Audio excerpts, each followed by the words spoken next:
মুসলমানের ছেলেরা, এ নবীর উম্মত উম্মতিরা, খুব খেয়াল করে শুনুন। হযরত আব্দুল কাদের জিলানী আল বাগদাদির আব্বাজান আবু সালেহ মুসা জঙ্গি রাহমাতুল্লাহ আলাইহি তিনি সংকল্প করলেন আল্লাহর দরবারে তওবা করবেন। না না, তওবা তো আল্লাহর দরবারে করলে হবে না, এটা হুকুকুল ইবাদের বিষয়। বান্দাদের হক আমি ফাঁকি দিলাম না বলে ফলটা খেয়ে নিলাম। এই চিন্তা করলেন এই ফল কোথা থেকে বেরিয়ে এসেছে, উনি সন্ধান করলেন, অনুসন্ধান জুড়ে দিলেন। আব্দুল কাদের জিলানী আব্বাজান হযরত আবু সালেহ মুসা জঙ্গি রাহমাতুল্লাহ আলাইহি পথ পাড়ি দিলেন। না না না, অনেক পথ পাড়ি দিয়ে দেখতে পেলেন না, নদীর কিনারায় বাগান রয়েছে, আপেলের বাগান। ওই আপেলের বাগানের ডালপালাগুলো নদীর উপরে পড়ে রয়েছে। না না না, ওই ফল ওখান থেকে পড়ে গেল, আর এই ফল ভেসে ভেসে চলে যায়, আপেলটা খেয়ে নেয়, ওই বাগানের কাছাকাছি চলে যায়। বাগানের কাছে যখন পৌঁছে যায়, বাগানের মালিক যারা কাজ করে তাদেরকে সালাম জানিয়ে জিজ্ঞাসা করে এখানে বাগানের মালিক কে আছে? না না, বাগানের মালিরা বলেন, বাগানের কর্মচারীরা বলেন, না এই মালিক যিনি তিনি তো এখন এখানে পাবেন না, তিনি ইবাদতের জায়গায় রয়েছেন, তিনি আল্লাহর ইবাদত করেন। কেন, কি হয়েছে? না, আমার একটু তার সাথে দেখা করার দরকার রয়েছে। আচ্ছা ঠিক আছে, ওয়েট করেন। আবু সালেহ মুসা জঙ্গি রাহমাতুল্লাহ আলাইহি ওয়েট করছেন।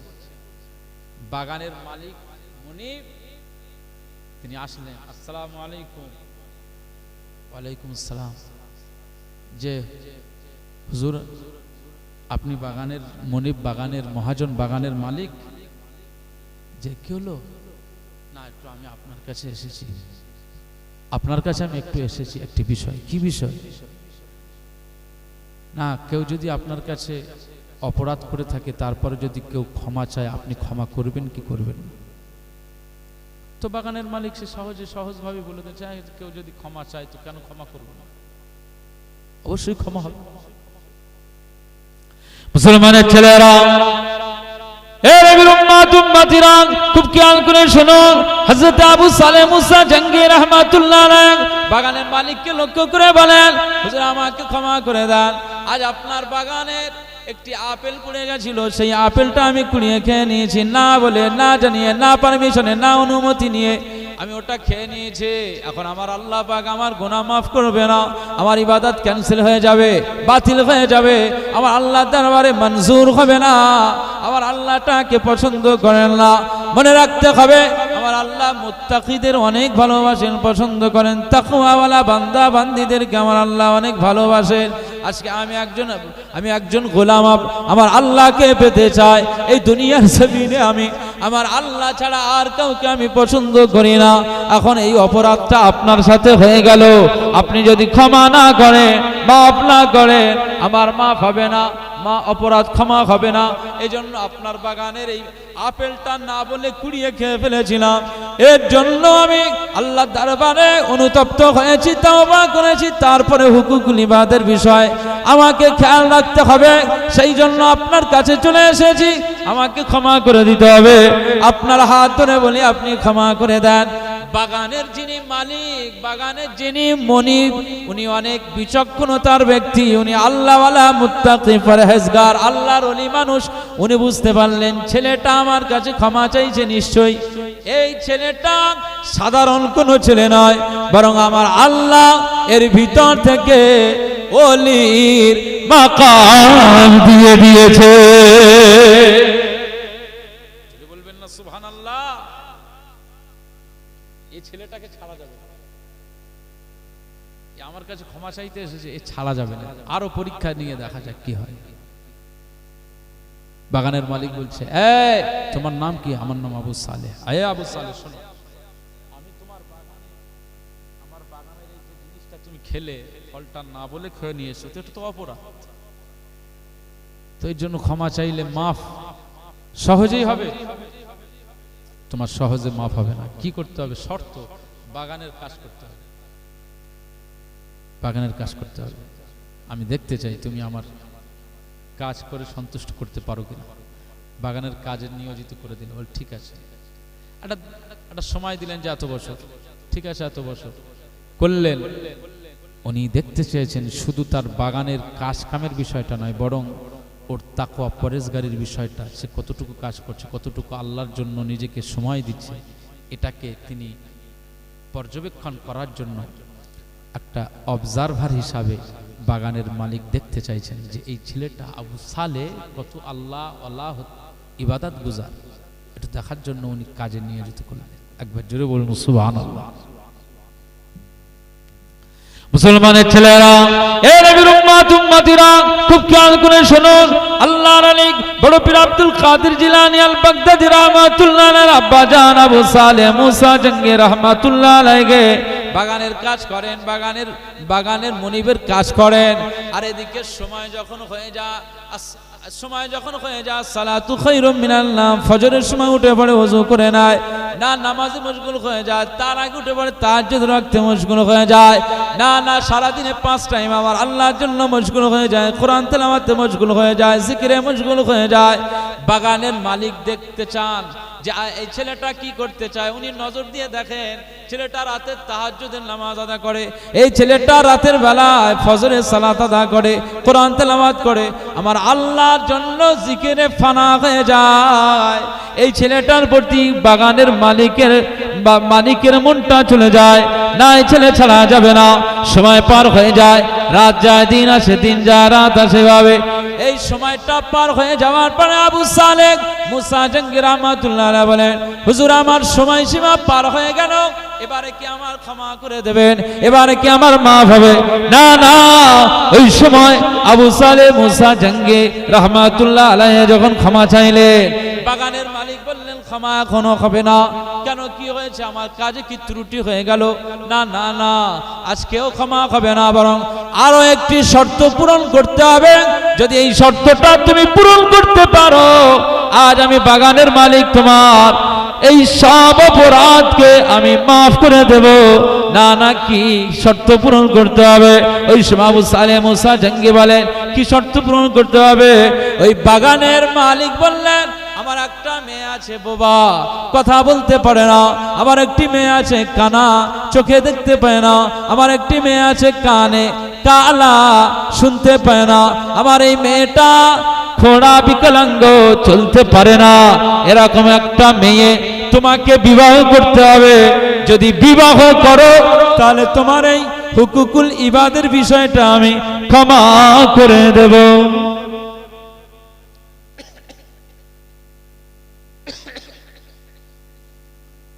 শর্তটা যা দিয়েছে মানার মতো। যে আপনাকে যদি এই মুহূর্তে বলে, কাজের কথা যদি বলে, একটা আপেল খেয়েছি ওর জন্য, একটা ফল খেলাম এর জন্য এত কিছু,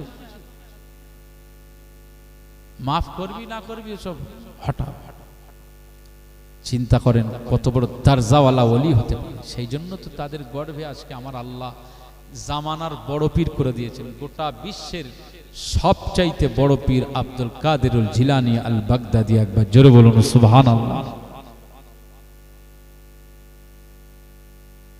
তো আবু সালেহ মুসা জঙ্গি রাহমাতুল্লাহ আলাইহি সরলতা মানুষ, তিনি তো আল্লাহকে পেতে চান, বিকল্প কিছু বিষয় না, তিনি শুধু আল্লাহকে পেতে চান।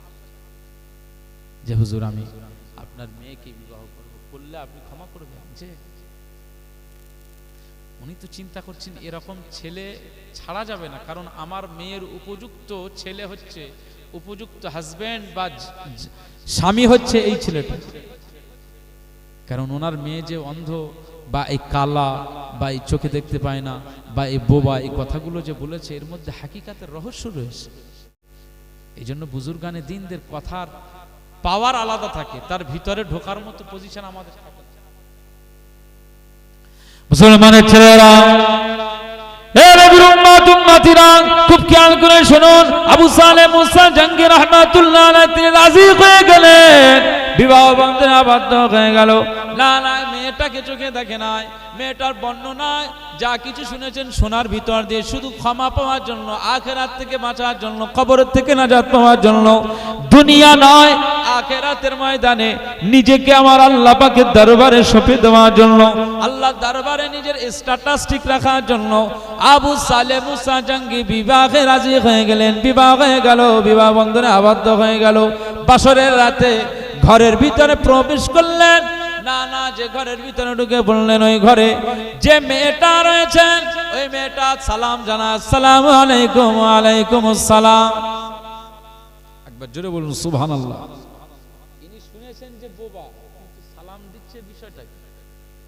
ভুল করে ঢুকে বললাম নাকি অন্য কোনো ঘরে? না, হাত ধরলেন, আপনি আমার স্বামী, আমার আল্লাহ আপনার জন্য আমাকে স্ত্রী হিসাবে কবুল করেছে, আর আপনাকে আমার জন্য স্বামী হিসাবে কবুল করে নিয়েছে। একবার জোরে বলুন সুবহানাল্লাহ। মুসলমানের ছেলেরা, হে নবীর উম্মত উম্মতিরা, খুব খেয়াল করে শুনুন। আজকে আপনার আব্বা জান আমার সাথে এত বড় মিথ্যাবাদী, মিথ্যা কথা কেন বলল? আপনার বিষয় আমার সাথে যা কিছু বলেছে, না না, আপনি তো সেই বিষয়ের সেই বৈশিষ্ট্যের মধ্যে কোনো বৈশিষ্ট্য আপনার ভিতরে পাওয়া যায় না। আপনার আব্বা জান আমাকে বলেছে অন্ধ, চোখে দেখতে পায় না, কানে কালা, শুনতে পায় না, কথা বলতে পারে না, বোবা, কথা বলতে পারে না, বিকলাঙ্গ, চলতে পারে না। এই কথাগুলো আমাকে বলেছে। কেন বলেছে? আজ শ্বশুরের কাছে বিষয়টা আমি জানতে চাই। তার শ্বশুরের সামনে হাজির হয়ে গেলেন, আপনি এত বড় মিথ্যা কেন বলে আমাকে বিবাহ দিলেন? না না না, আজ আমি এত বড় অপরাধী হয়ে গেলাম। আজকে আমি একটু অপরাধ করলাম, হুকুকুল ইবাদের জায়গা ক্ষমা চাওয়ার জন্য আপনি আমাকে কেন এত বড় মিথ্যা কথা বললেন? ওই সময় শ্বশুর বাগানের মালিক বললেন, আবু সালেহ মুসা জঙ্গি রহমাতুল্লাহ আলাইহি, আজ আল্লাহ শুকরিয়া আদা করে চোখের কোণ দিয়ে পানি গড়িয়ে যায়। আজকে আপনার মতো জামাই আমার আল্লাহ পাক আমার জন্য মিলিয়ে দিয়েছেন। দুনিয়ার জমিনে আমার আল্লাহ আমাকে কন্যা সন্তান দিয়েছিল। আজকে সেই কন্যা সন্তানের নাম হলো ফাতেমা। আমার নূর নবীজির কন্যার নাম রাখা হয়েছিল ফাতেমা, আমি আমার কন্যার নাম রেখে দিয়েছি ফাতেমা। এই ফাতেমা যখন হয়ে গেছে, আমি আল্লাহর দরবারে দোয়া চাইতাম, একে আবেদা বানিয়ে দাও, সালেহা বানিয়ে দাও, জাহেদা বানিয়ে দাও, সৈয়দা বানিয়ে দাও। আমার আল্লাহর দরবারে কবুল হয়ে যায়। আজকে আমার কন্যা দুনিয়ার জমিনে একজন আবেদা হয়ে গেছে। আজকে আমি এই যে কথাগুলো বললাম, এই কথাগুলো আমি বলেছি এর হাকিকাত অর্থ নিলে হবে না, মাজাজি অর্থে বলে দিয়েছিলাম। আমার মেয়েটা অন্ধ বলেছিলাম, কারণ আমার এই মেয়েটা এই যে সাবালিকা হয়েছে ছোট্ট থেকে পর্যন্ত এই দুই চোখে কোনো হারাম জিনিস নজরে দেখে নাই, দুনিয়ার জমিনে কোনো পর পুরুষের নজরে দেখে নাই, নিজের এই চোখ দিয়ে কোনো পর পুরুষকে দেখে নাই, কোনো গুনাহের কোনো সিন দেখে নাই, কোনো চিত্র দেখে নাই।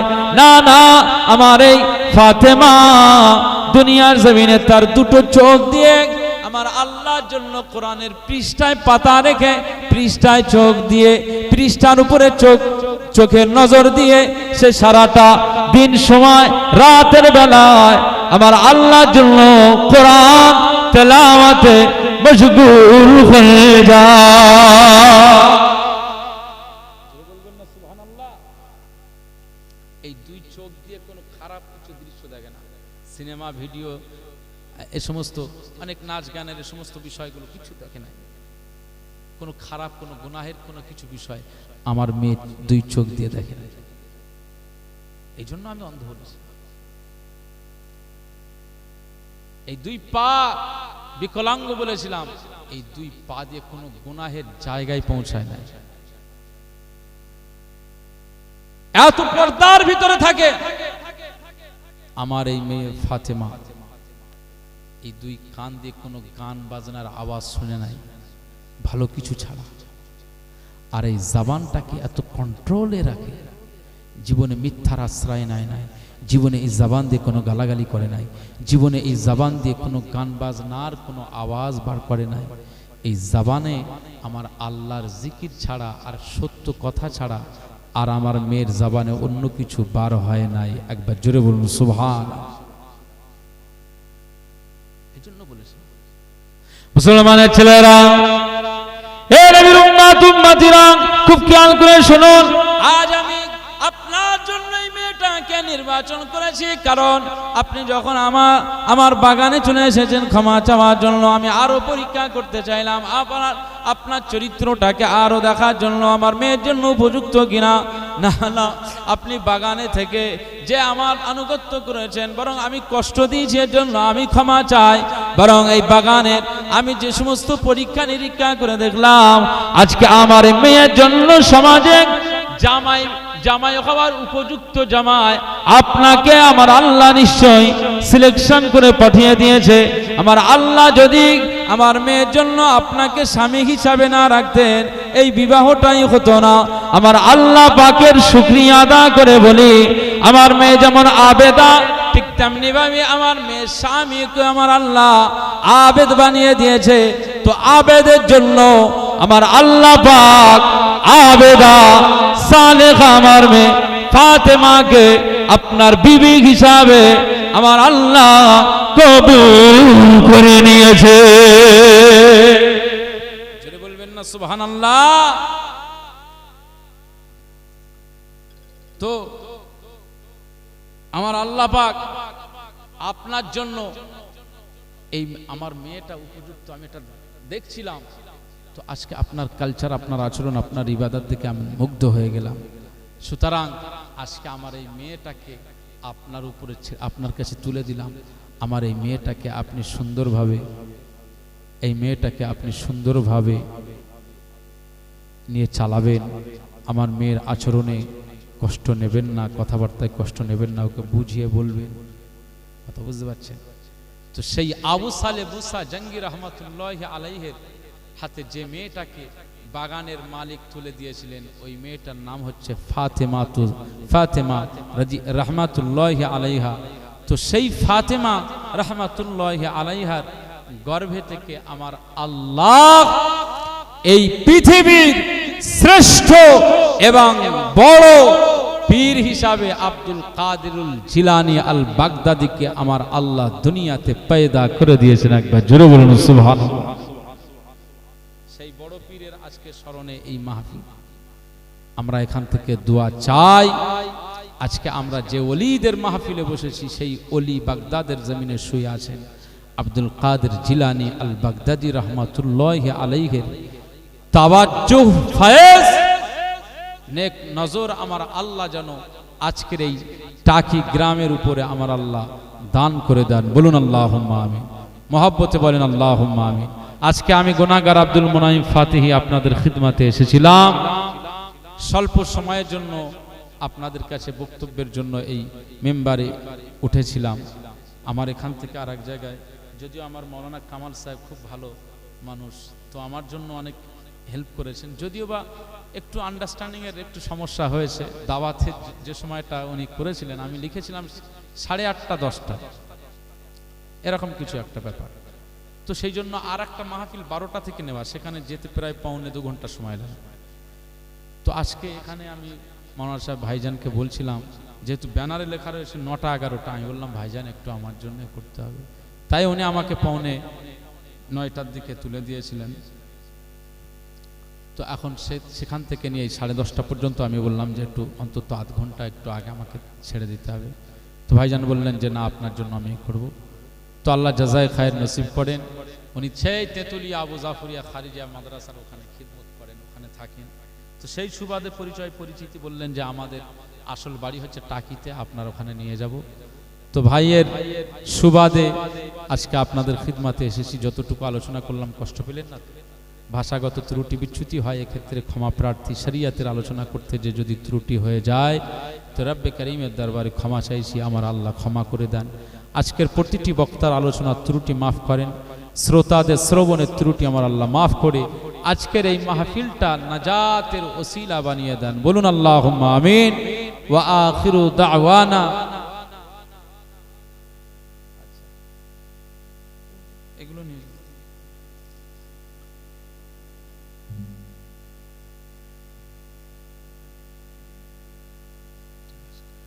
আলহামদুলিল্লাহ ওয়া আখিরু দাওয়ানা আনিল হামদুলিল্লাহি রাব্বিল আলামিন। একটু দরুদ শরীফ। আল্লাহুম্মা সাল্লি আলা সাইয়্যিদিনা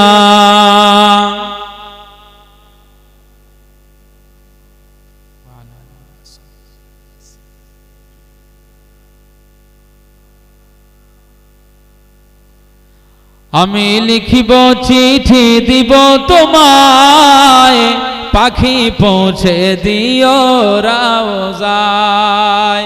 আমি লিখিব চিঠি দিব তোমায়, পাখি পৌঁছে দিও রওজায়।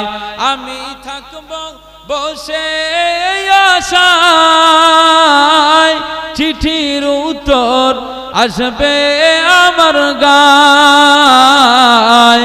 আমি লিখিব চিঠি দিব তোমায়, পাখি পৌঁছে দিও রওজায়। আমি লিখিব চিঠি দিব তোমায়, পাখি পৌঁছে দিও রওজায়। কবে আসবে মদিনার পয়গাম, গায়ে বাঁধব হাজিদের ঘেরাম। বলবেন না সুবহানাল্লাহ? যেটা হবে না।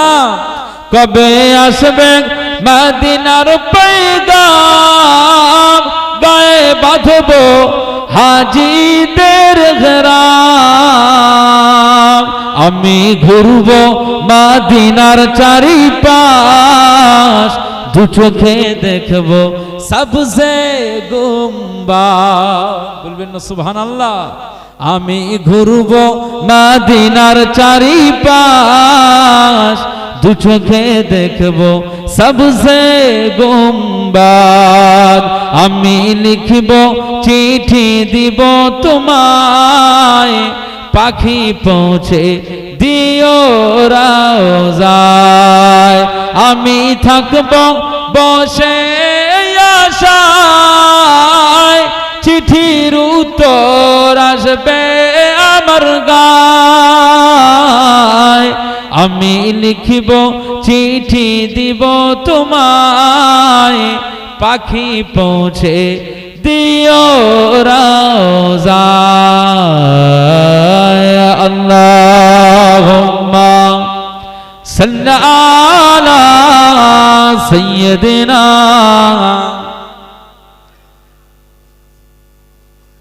ওয়া আলা আলি সাইয়্যিদিনা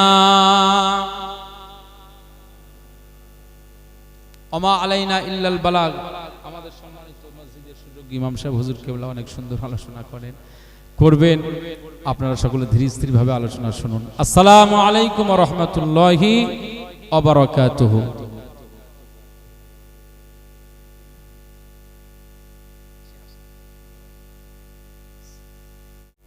দুঃখ, কষ্ট, সুখ এ সব কিছু আল্লাহ তাআলা আমাদেরকে দান করেন। এই জন্য একজন ইমানদার মুমিনের সর্বাবস্থায় আল্লাহর প্রশংসা এবং তার তারিফের মধ্যে দিয়ে কিন্তু দিন যাপন করতে হয়। আল্লাহ তাআলা আপনাদেরকে ভালো রাখুন, সুস্থ রাখুন। আমাদের প্রতিটি ফ্যামিলির প্রতিটি সদস্যদেরকে আল্লাহ নেক হায়াত দারাজ করুন এবং আমাদের সবাইকে একদিন আল্লাহ দুনিয়া থেকে কবরের মঞ্জিলে নিয়ে যাবে। যেদিনে আমরা যাব, আল্লাহ আমাদের প্রত্যেককে ঈমানের সাথে কালিমা শাহাদাতের সাথে আল্লাহ মউত নসিব করেন। বলুন আল্লাহুম্মা আমিন। সকলে একটু তাকবীর দেন। নারায়ে তাকবীর, নারায়ে তাকবীর। টাকি গ্রামবাসীদের সহযোগিতায় আজ বার্ষিক ইসালে সওয়াব সিলসিলায়ে হক ফুরফুরা শরীফ। নারায়ে তাকবীর। প্রাণ খুলে মোহাব্বতের সঙ্গে দরুদ শরীফ। আল্লাহুম্মা সাল্লি আলা সাইয়্যিদিনা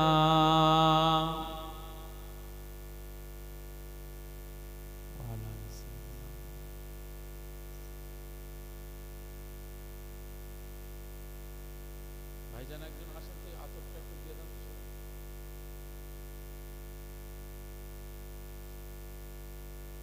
ওখানে কি ঝঞ্ঝাট করা হচ্ছে যেমন একটু।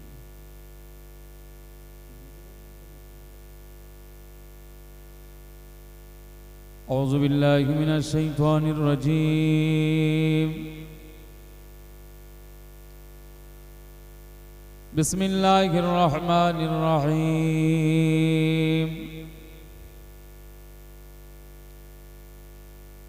الحمد لله نحمده ونستعينه ونستغفره ونؤمن به ونتوكل عليه ونعوذ بالله من شرور أنفسنا ومن سيئات أعمالنا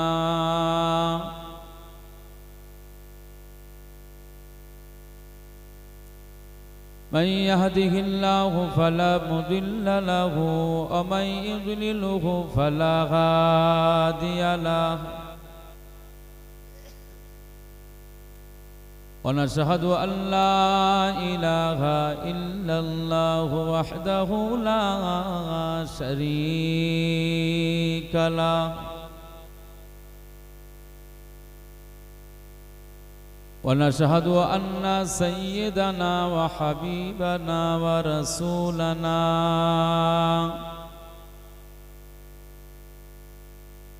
ومولانا محمدا عبده ورسوله قال الله تعالى في شان حبيبه مخبرا وآمرا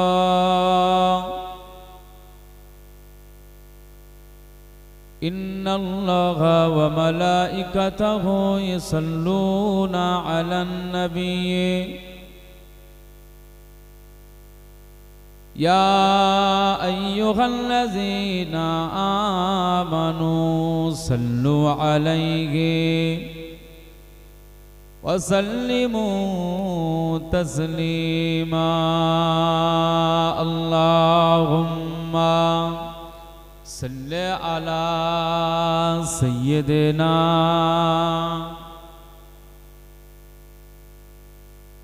وعلى آل سيدنا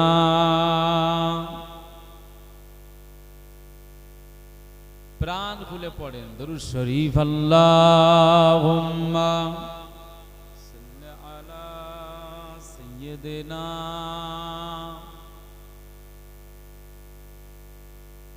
ওয়া আলা আলি সাইয়্যিদিনা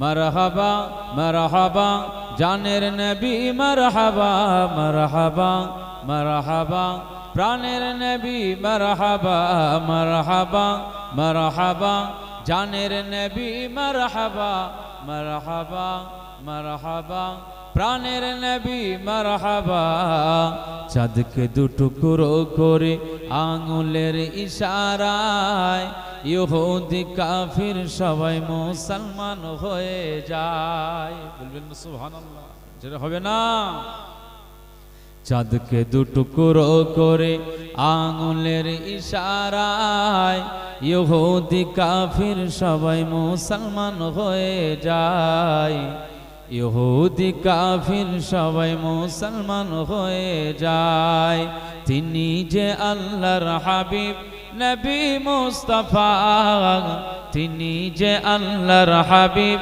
নবী মুস্তাফা মারহাবা মারহাবা জানের নবী মারহাবা মারহাবা মারহাবা প্রাণের নবী মারহাবা মারহাবা মারহাবা জানের নবী মারহাবা সিজদায় পড়িয়া নবী কান্দে যারে যার আমার উম্মত গুনাহগারগণ কেমন হবে পার বলবেন না সুবহানাল্লাহ যারা হবে না সিজদায় পড়িয়া নবী কান্দে যারে যার আমার উম্মত গুনাহগারগণ কেমন হবে পার আমার উম্মত গুনাহগারগণ কেমন হবে পার দুজাহানের কান্ডারি নবী মুস্তাফা দুজাহানের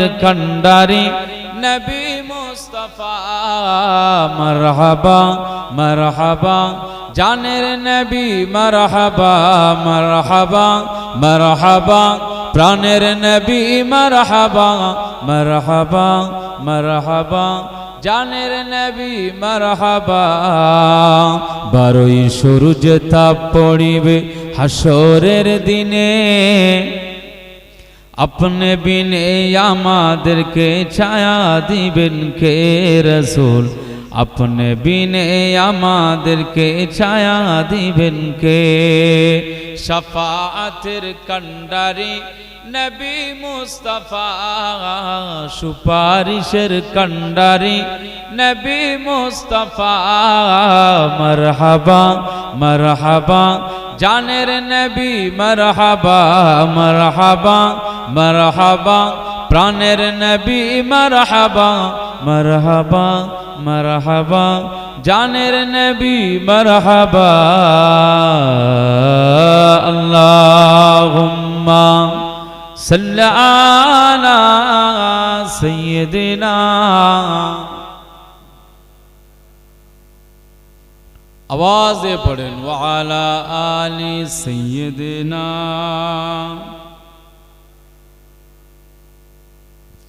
मुस्तफ़ा मुस्तफ़ा मंबाउल सफ़ा सैयदुल अंबिया मिशअलुम फिल वफ़ा काना फी अत्फ़िही लिलयतामा दिफ़ा हन्न क़ल्बी लहू फ़अशौक़न इलैहि लैसा अर्जू सिवा शरबतम मिन यदै अस्सलातु अलैहि वस्सलामु अलैहि बोलबेन ना सुबहानाल्लाह যেটা হবে না मुस्तफ़ा मुस्तफ़ा मंबाउल सफ़ा सय्यदुल अंबिया मिशअलुम फिल वफ़ा काना फी अत्फ़िही लिलयतामा दिफ़ा लिस्समाइ इर्तक़ा فأتى بالنقا وغدا وجهه نيرا مشرقا كان بالعفو به حين حان اللقاء قال فلتذهبوا أنتم تلقى مصطفى مصطفى منبعُ للصفا سيد الأنبياء مشعل في الوفا كان في عطفه لليتامى دفاعا حن قلبي له فأشوقا إليه ليس أرجو سوى شربة من يدي الصلاة عليه والسلام عليه مصطفى مصطفى منبع للصفا سيد الأنبياء مشعل في الوفا كان في عطفه لليتامى دفاعا كان في هديه منهجا وسطا كانت تسعده بسمة البساطة سيد في الكرم سيد في الكرم قمة في العطاء مصطفى مصطفى منبع للصفا سيد الأنبياء مشعل في الوفا كان في عطفه لليتامى دفاعا حن قلبي له فأشوقا إليه ليس أرجو سوى شربة من يدي الصلاة عليه والسلام عليه بلبن سبحان الله مصطفى مصطفى منبع للصفا سيد الأنبياء مشعل في الوفا كان في عطفه لليتامى دفاعا اللهم صل على سيدنا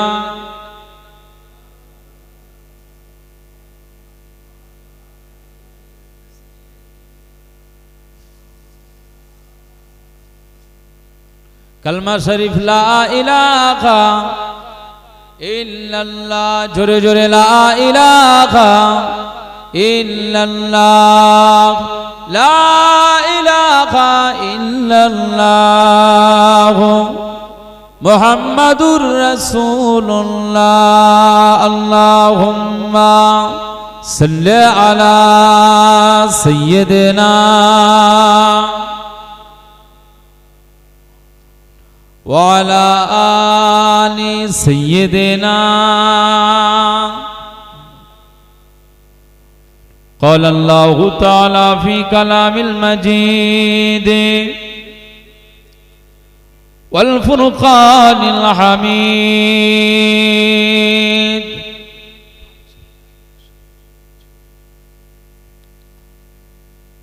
يا أيها الذين آمنوا قوا أنفسكم وأهليكم نارا وقال الله تعالى في آيات أخرى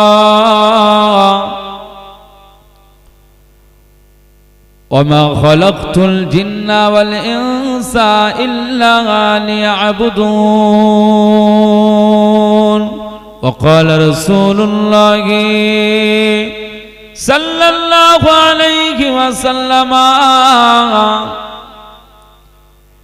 يا أيها الناس توبوا إلى الله فإني أتوب إليه في اليوم 100 مرة أو كما قال النبي عليه الصلاة والسلام صدق الله العظيم وصدق رسوله النبي الكريم ونحن على ذلك من الشاهدين والشاكرين والذاكرين والحمد لله رب العالمين টাকি গ্রামবাসীদের সহযোগিতায়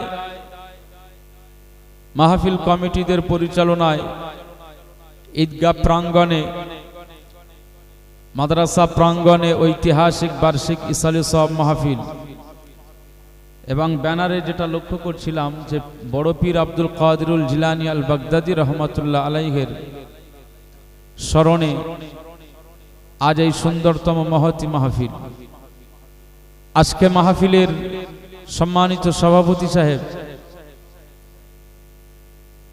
গ্রামের মসজিদের সুযোগ্য ইমাম মুয়াজ্জিন কমিটি সাহেবানগণ,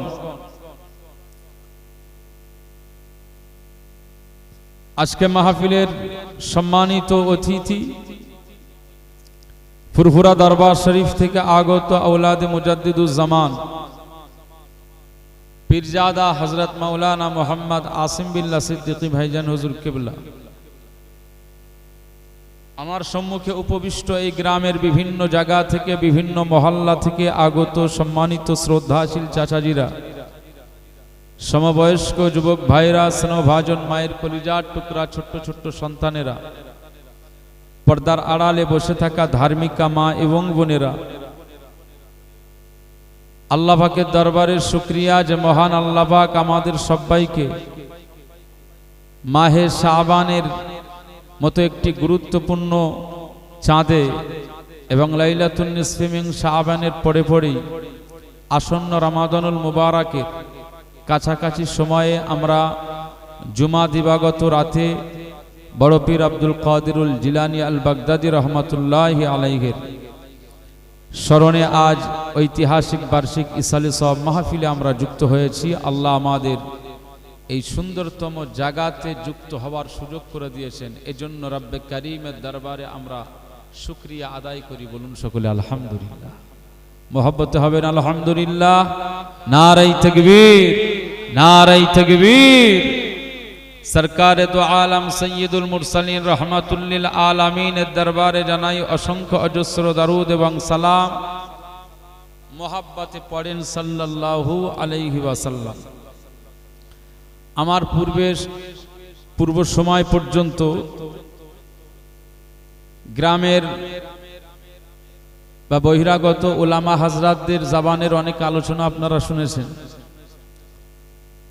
আজকে আমরা এমন একটি জায়গাতে এসেছি, এই জায়গাতে আল্লাহ এবং রাসূলের আলোচনা ছাড়া ভিন্ন কোনো আলোচনার জায়গা এটা নয়। সুতরাং আমার পূর্বের আলোচকরা নিশ্চয়ই শরিয়াতের বিভিন্ন দিক নিয়ে আপনাদের খিদমতে আলোচনা পেশ করেছেন। আমি অযোগ্য আব্দুল মুনাইম ফাতেহি শুরুতেই দোয়া চাই তাদের প্রত্যেকের আলোচনা আজকের এই মাহফিলের জন্য কবুল করুন, আমরা যেন প্রত্যেকেই উপকৃত লাভ করি, আমলে আল্লাহ রূপায়ণ করার তৌফিক নসিব করুন, বলুন আল্লাহুম্মা আমিন। আজকে আমরা এমন একটি সময়ের মধ্যে দিয়ে দিন অতিবাহিত করছি যে সময়টাতে মানুষের বিল্ডিং আছে, বালাখানা আছে, ঘর আছে, সংসার আছে, ব্যবসা আছে, বিজনেস আছে, টাকা পয়সা সব আছে, কিন্তু মানসিক প্রশান্তি নেই।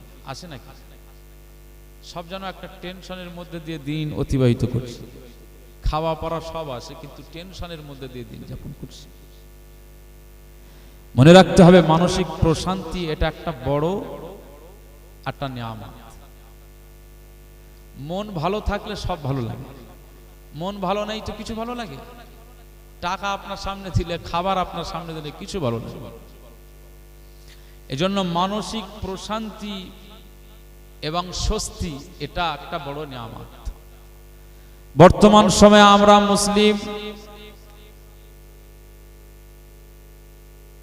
যারা জাতি হিসাবে এই পৃথিবীতে আছি, আমাদেরকে ভাবতে হবে যে মানসিক প্রশান্তি এবং সমাজ জীবনে যে শান্তি, এই শান্তি দেওয়ার মূল মালিক কিন্তু কে? আল্লাহ। এই শান্তি পাওয়ার জন্য আমাদের মেহনত করা দরকার। আমাদের মানসিক যে পরিবেশ রয়েছে, চারিত্রিক যে আচরণ আছে, এই সব কিছুর পরিবর্তন আমাদের ঘটাতে হবে। ওয়াজ-নসিহতের মাহফিলে আমরা এসেছি, মনে রাখতে হবে এটা শুধু কানের শ্রবণের মনোরঞ্জনের জন্য নয়, আপনার দিলের খোরাক বিষয়টা নয়। ওয়াজ শুনলেন, বাড়ি চলে গেলেন, তাবারুক হাতে নিলেন, এইটার জন্য ওয়াজ নয়। ওয়াজ হচ্ছে আপনাকে আমার আল্লাহ, ওয়াজ এবং নসিহাত আমার আল্লাহ দিয়েছেন যাতে আপনার চরিত্রের পরিবর্তন, আচরণের পরিবর্তন ঘটে, বিহেভিয়ার অ্যাটিটিউডের একেবারে আপনার পরিবর্তন যাতে ঘটে যায়। কারণ আমার আল্লাহ জানেন যে মানুষ শয়তানের ওয়াসওয়াসায় আর ধোঁকায় পড়ে একটু গোমরাহি পথে চলে যাবে। এই জন্য তাদের কাছে ওয়াজের প্রয়োজন আছে, তাদের জন্য নসিহাতের প্রয়োজন আছে, তাদের জন্য কোরআনের উপদেশের প্রয়োজন রয়েছে, তাদের জন্য হাদিসের নসিহার প্রয়োজন রয়েছে। এজন্য আমার আল্লাহ পাক কোরআনুল কারীমে ঘোষণা করছেন, ওয়াযাক্কির ফাইন্নায যিকরা তানফাউল মুমিনিন।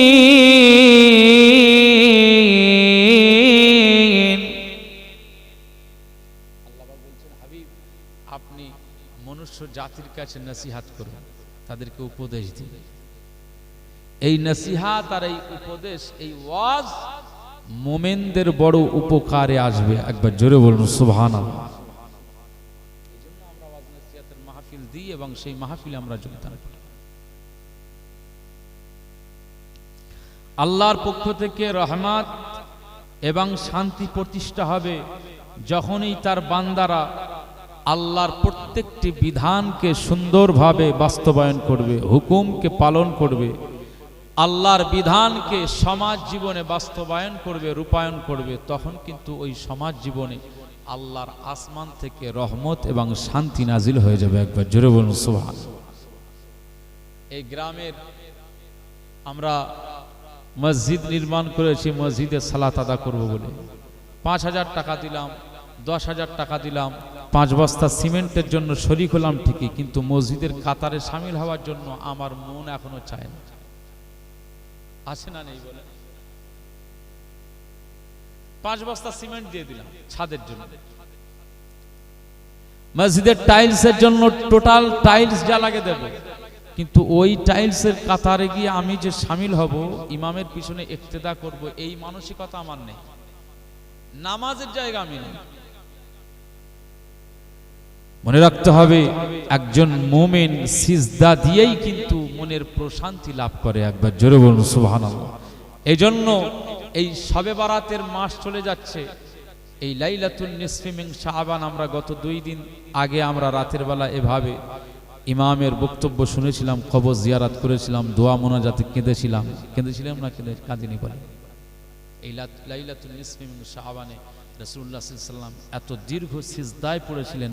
আম্মা জান আয়েশা সিদ্দিকা রাদিয়াল্লাহু তাআলা আনহা তিনি চিন্তা করছেন যে হুজরার ভিতরে দ্বীনের নবী আমার প্রাণের স্বামী এত লম্বা সিজদায় পড়ে গেছেন যে আমি আশঙ্কা করছিলাম যে হুজুর মনে হয় চার পৃথিবীতে নেই, হুজুর মনে হয় চার হায়াতে নেই। আকামাউল্লাহ রাসূলুল্লাহ সাল্লাল্লাহু আলাইহি ওয়াসাল্লাম এত লম্বা সিজদা, দীর্ঘ সিজদায় পড়ে গেছে। আম্মা জান আয়েশা সিদ্দিকা রাদিয়াল্লাহু তাআলা আনহা বলেন, আমি আমার নূর নবীজির এভাবে গুড়মড়িতে একটু গোড়ালিতে একটু চিমটি কাটলাম, হাত দিয়ে স্পর্শ করলাম, হাত দিয়ে অনুভব করলাম, দেখলাম যে না কাদাম নড়ছে, স্পন্দন আসে। তখন আমার ভিতরের আশঙ্কা কেটে গেল, ভয় কেটে গেল, আমি খুশি হলাম, আল্লাহ শুকরিয়া আদা করলাম। মুসলমানের ছেলেরা, এ নবীর উম্মত উম্মতিরা, খুব খেয়াল করে শুনুন।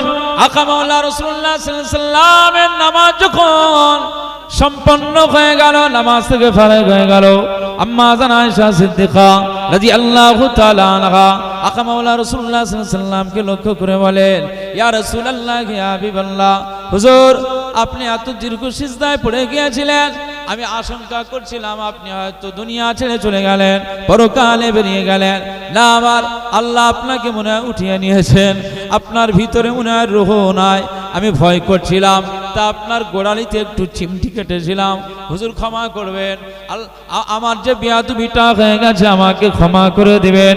কারণ আমার এই বিয়াদবিতে যদি আপনি নারাজ হয়ে যান, আপনি যদি কষ্ট পেয়ে যান, নূর নবীজি কষ্ট পাওয়া মানে আমার আল্লাহ নারাজ হয়ে যাবে, আয়েশা ধ্বংস হয়ে যাবে। ইয়া রাসূলুল্লাহ, ইয়া হাবিবাল্লাহ, হুজুর আমাকে ক্ষমা করে দিবেন। আকা মাওলা রাসূলুল্লাহ সাল্লাল্লাহু আলাইহি ওয়াসাল্লাম এই সময় বলেছিলেন, এই বিবি আয়েশা সিদ্দিকা রাদিয়াল্লাহু তাআলা আনহা, শোনো, আমি নূর নবীজি সাল্লাল্লাহু আলাইহি ওয়াসাল্লাম জানিয়ে দিলাম, তোমার এই চিমটি কাটার বাহায় কদমে স্পর্শ করার জন্য আমি নূর নবীজি কষ্ট পাই নাই। তবে মনে রেখো আম্মা জান, এই বিবি আয়েশা সিদ্দিকা রাদিয়াল্লাহু তাআলা আনহা, আমি নূর নবীজি জানিয়ে দিলাম, আজকে যে লম্বা সিজদা আমি পড়েছিলাম, এটা আমার আল্লাহর জন্য আমি করেছিলাম। আমার আল্লাহর দরবারে সিজদায় পড়ে যে প্রশান্তি লাভ হয়, অন্তরের ভিতরে যে শান্তি কাজ করে, না অন্য কোনো কাজে এটা হয় না। এজন্য আমি কামলিওয়ালা, আমার আল্লাহর জন্য আমি লম্বায় মাঝে মাঝে আল্লাহর জন্য দীর্ঘ সিজদায় পড়ে যায়। বলবেন না সুবহানাল্লাহ? দীর্ঘ সিজদায় আমি মাঝে মধ্যে পড়ে যাই। শবে বরাতের রাতে আমরা 12 রাকাত বা 20 রাকাত এরকম নামাজ পড়ি না? পড়ি তো। যত দ্রুত পড়া যায়, যত ওর আগে পড়া যায়, যত ওর আগে আমাদের সিজদা দেওয়া যায়, ঝুপঝাপ করে আমরা রাকাতের সংখ্যাটা আমরা পূরণ করার চেষ্টা করি। কিন্তু সিজদাতে যে সুবহানা রাব্বিয়াল আলা, এটা যে কার নাম ধরছি, এইটা চিন্তার ফিকিরের মধ্যে দিয়ে যদি আমরা সিজদায় পড়ি, ওই সিজদাটা আল্লাহর দরবারে কবুল হয়ে যাবে। একবার জোরে বলুন সুবহানাল্লাহ। মুসলমানের ছেলেরা, এ নবীর উম্মত উম্মতিরা, খুব খেয়াল করে শুনুন। আকা মাওলা রাসূলুল্লাহ সাল্লাল্লাহু আলাইহি ওয়াসাল্লাম ফরমালেন, আকরাবু মা ইয়াকুনুল আবদু মির রাব্বিহি, প্রত্যেকটি বান্দা তার রবের নিকটে পৌঁছে যায়। কখন পৌঁছে যায়? ওহুয়া সাজিদ, যখন বান্দা সিজদায় পড়ে যায়, সিজদায় লুটিয়ে যায়, সিজদায় মশগুল হয়ে যায়, তখন ওই বান্দাটা আমার মাওলার কাছে মনিবের নিকটে পৌঁছে যায়। জোরে বলবেন না সুবহানাল্লাহ? এজন্য সিজদাতে একটা মুমিনের সিজদা আল্লাহর দরবারে দাম আছে না নেই জোরে বলেন। আজকে টাকি এলাকার মানুষ আপনারা, আপনাদেরকে আমি যে জ্ঞান দিব এরকম আমার ভিতরে ইলম নাই, আপনাদেরকে আদেশ বা নির্দেশ করব এরকম আমার জ্ঞান বা এরকম কিছু আমার ভিতরে নাই। তবে আমি এটাকে সজাগ করার জন্য, স্মরণ করার জন্য আপনাদেরকে এটুকু বলতে পারি যে আমার মাওলা, আমার রব, আমার আল্লাহ কিন্তু আমাদেরকে এই তাগিদ দিয়েছেন যে প্রত্যেক দিন তুমি কাজ করছো করো, কারবার করছো করো, রিজিকের সন্ধানে রয়েছো কাজ করো, তুমি অফিসের চাকরি করছো অফিসার হিসাবে তুমি তোমার কাজের জায়গায় ডিউটি পালন করো, হসপিটালের জায়গাতে তুমি ডিউটিতে রয়েছো সেখানের ডিউটি তুমি পালন করো, রেলের ভিতরে তুমি কাজ করো। তবে প্রত্যেক দিনে আমি আল্লাহর জন্য তোমার এই কপালটা ঝুঁকিয়ে আমার সিজদায় একটু আমাকে সিজদা দিয়ে আমার একটু স্মরণ করতে হবে, আমি আল্লাহ পাক এটা দেখতে চাই। কারণ এই পৃথিবীর প্রতিটি বান্দা বান্দিকে আমি আল্লাহ অনেক ভালোবাসি। একবার জোরে বলবেন না সুবহানাল্লাহ। কি আমাদের ভালোবাসেন না বাসেন না? কিন্তু আমরা ভালোবাসি না। কথা বুঝতে পারছেন? আমরা ভালোবাসি না। আজকে 40, 45, 50 বছর বয়স হয়ে গেছে, এখনো পর্যন্ত আমাদেরকে নামাজের তাগিদ দিতে হয়, নামাজের জন্য ডাকতে হয়, চাচাজি চলো না নামাজ পড়ি। এটা কি? একটা পুরুষের 12 বছর বয়স, একটা মহিলার নারীর 9 বছরের পরেই বা 7-8 বছরের পরেই সাবালিকা হয়ে যায়, বালেগা হয়ে যায়। একটা পুরুষ 12 বছরের বয়সের সাবালক হয়ে যায়, বালেগ হয়ে যায়। এরপরে বুদ্ধির বিকাশ আস্তে আস্তে আমার আল্লাহ খুলে দেন। তাহলে আমার আল্লাহ পাক আমাদের সবাইকে এই বয়স থেকেই কিন্তু বিধানগুলোকে ফরজ করে দিয়েছেন, অপরিহার্য করেছেন। এখান থেকে নিয়ে আর মৃত্যুর দোরগোড়ায় পর্যন্ত, মৃত্যু পর্যন্ত আমাদের সবাইকে আল্লাহর বিধান মানতে হবে, এটা কম্পালসারি। এখানে যারা বসে আছেন বলেন, আপনারা চাচাজি হন, ভাই হন, আমি আপনাদেরকে বলবো যে আপনার ধরুন পেশাবের বেগ পেয়েছে, এখন এখানে বসে থাকবেন না চলে যাবেন? পেশাব করতে যেতে হবে না? আপনার টয়লেটের বেগ পেয়েছে, বসে থাকবেন না টয়লেটে যাবেন? কেন? আপনি সহ্য করতে পারছেন?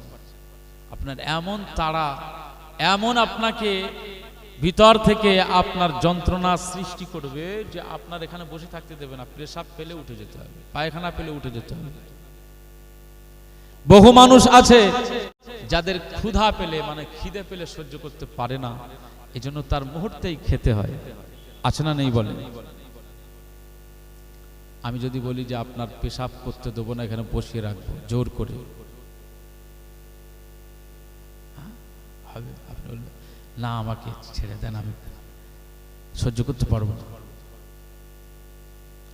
তাহলে আপনার পেশাব করাটা যেমন অপরিহার্য, এই পৃথিবীর জমিনে আজানের আওয়াজ আপনার কানে চলে আসলে এই পেশাবের থেকেও আরো গুরুত্ব আমার আল্লাহর জন্য সিজদায় পড়ে যাওয়া। একবার জোরে বলুন সুবহানাল্লাহ। আখিরাতের যন্ত্রণা আপনি সহ্য করতে পারবেন? আখিরাতের কষ্ট আপনি সহ্য করতে পারবেন? মুসলমানের ছেলেরা, এ নবীর উম্মত উম্মতিরা, খুব খেয়াল করে শুনুন। আকা মাওলা রাসূলুল্লাহ সাল্লাল্লাহু আলাইহি ওয়াসাল্লাম বলেছেন, শাবান মাস বরকত মাস, এই বরকতময় মাসে তোমরা হালায় নিজেদের জীবনকে নষ্ট করে দিবে না। আমি নূর নবীজি জানিয়ে দিলাম, এই মাসে আমার আল্লাহ পাক রহমত নাজিল করে দেন, বরকত নাজিল করে দেন। তোমরা রমজানের প্রস্তুতি নাও, ইবাদতের মানসিকতা তৈরি করো। জীবনে যা অপরাধ করেছো সব অপরাধটাকে আমার আল্লাহর দরবারে উঠিয়ে দিয়ে বলো, আল্লাহ আমাকে ক্ষমা করে দাও, মাফ করে দাও, ক্ষমা করে দাও, মাফ করে দাও। আমি গোলাম বান্দা, আল্লাহ জীবনে যে অপরাধগুলো করলাম, যে গুনাহগুলো করলাম, যে নাফরমানিগুলো করলাম, আপনার জমিনের উপরে আমি যেভাবে অহংকার প্রদর্শন করে চলেছিলাম, আজ আপনার দরবারে দোয়া চাই, আল্লাহ আপনি আমাকে ক্ষমা করে দেন, আল্লাহ আপনি মাফ করে দেন। আমি আপনার গোলাম হতে চাই, বান্দা হতে চাই। এই শাবান চাঁদে আপনার কাছে গুনাহ মাফের ফরিয়াদ করি। আসন্ন রমাদানুল মুবারক আসছে, ইবাদতের মাস। এই মাসে একটু ইবাদত বান্দেগি করব। একজন কামেলে মুমিন হবার জন্য যে কাজগুলো করা দরকার, এবার থেকে নিজের লাইফস্টাইল চেঞ্জ করব। আল্লাহ পাক আপনি রহমত নাজিল করে দেন, বরকত নাজিল করে দেন।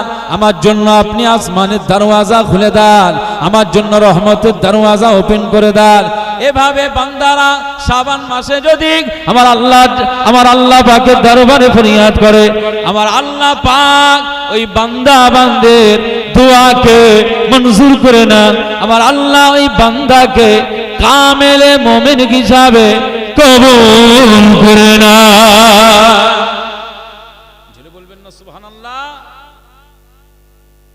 রাসূলুল্লাহ সাল্লাল্লাহু আলাইহি ওয়াসাল্লাম আপনাকে বলেছেন শাবান মাসে, আজকে এক জায়গায় মাগরিবের নামাজ পড়েছি আস্তে আস্তে, তো নামাজ ঘরের পাশে সাইকেল গ্যারেজ টাইপ আছে, ওখানে সব মুসলমান ছেলেরা তাস খেলতে বসছে, তাস খেলাচ্ছে। আর আমরা গাড়িতে ওই সাইডটা গাড়ি রেখেছিলাম, তো গাড়িতে উঠছি, তো এই ছেলেগুলো তাস খেলাচ্ছে আর আমাদের দিক তাকিয়ে একটু লজ্জা করছে, একটু হাসাহাসি করছে আর কি।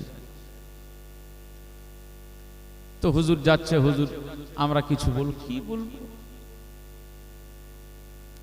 তো যদি ওটাই পছন্দ হয় কি আছে? আচ্ছা, আপনি যদি নামাজ না পড়েন আল্লাহর কি কোনো লোকসান হবে নাকি? আর যদি আপনি নামাজ পড়েন আল্লাহর কি কোনো ফায়দা লাভ হবে?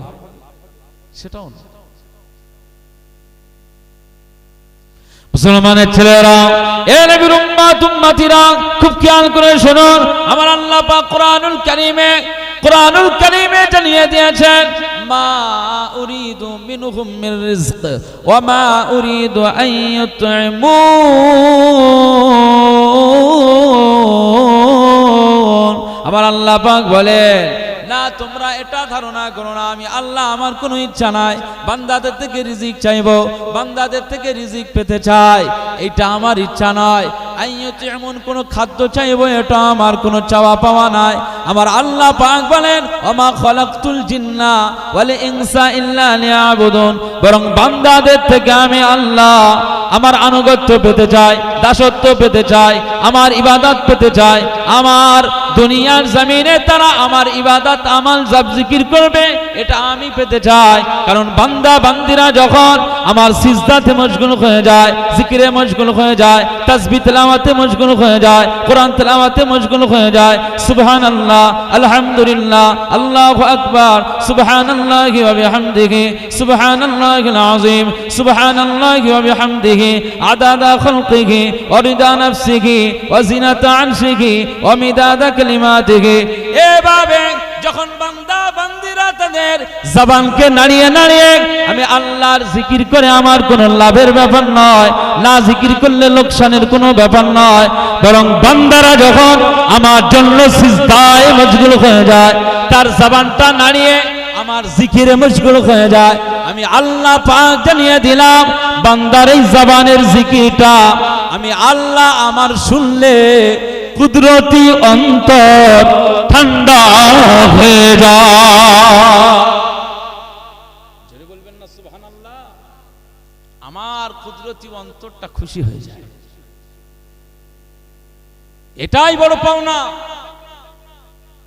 কারণ আমি মানব জাতিকে ভালোবেসে বানালাম, আমার ইচ্ছে হয়েছে তাই আমি মানব জাতিকে পাঠালাম এই দুনিয়ার জমিনে।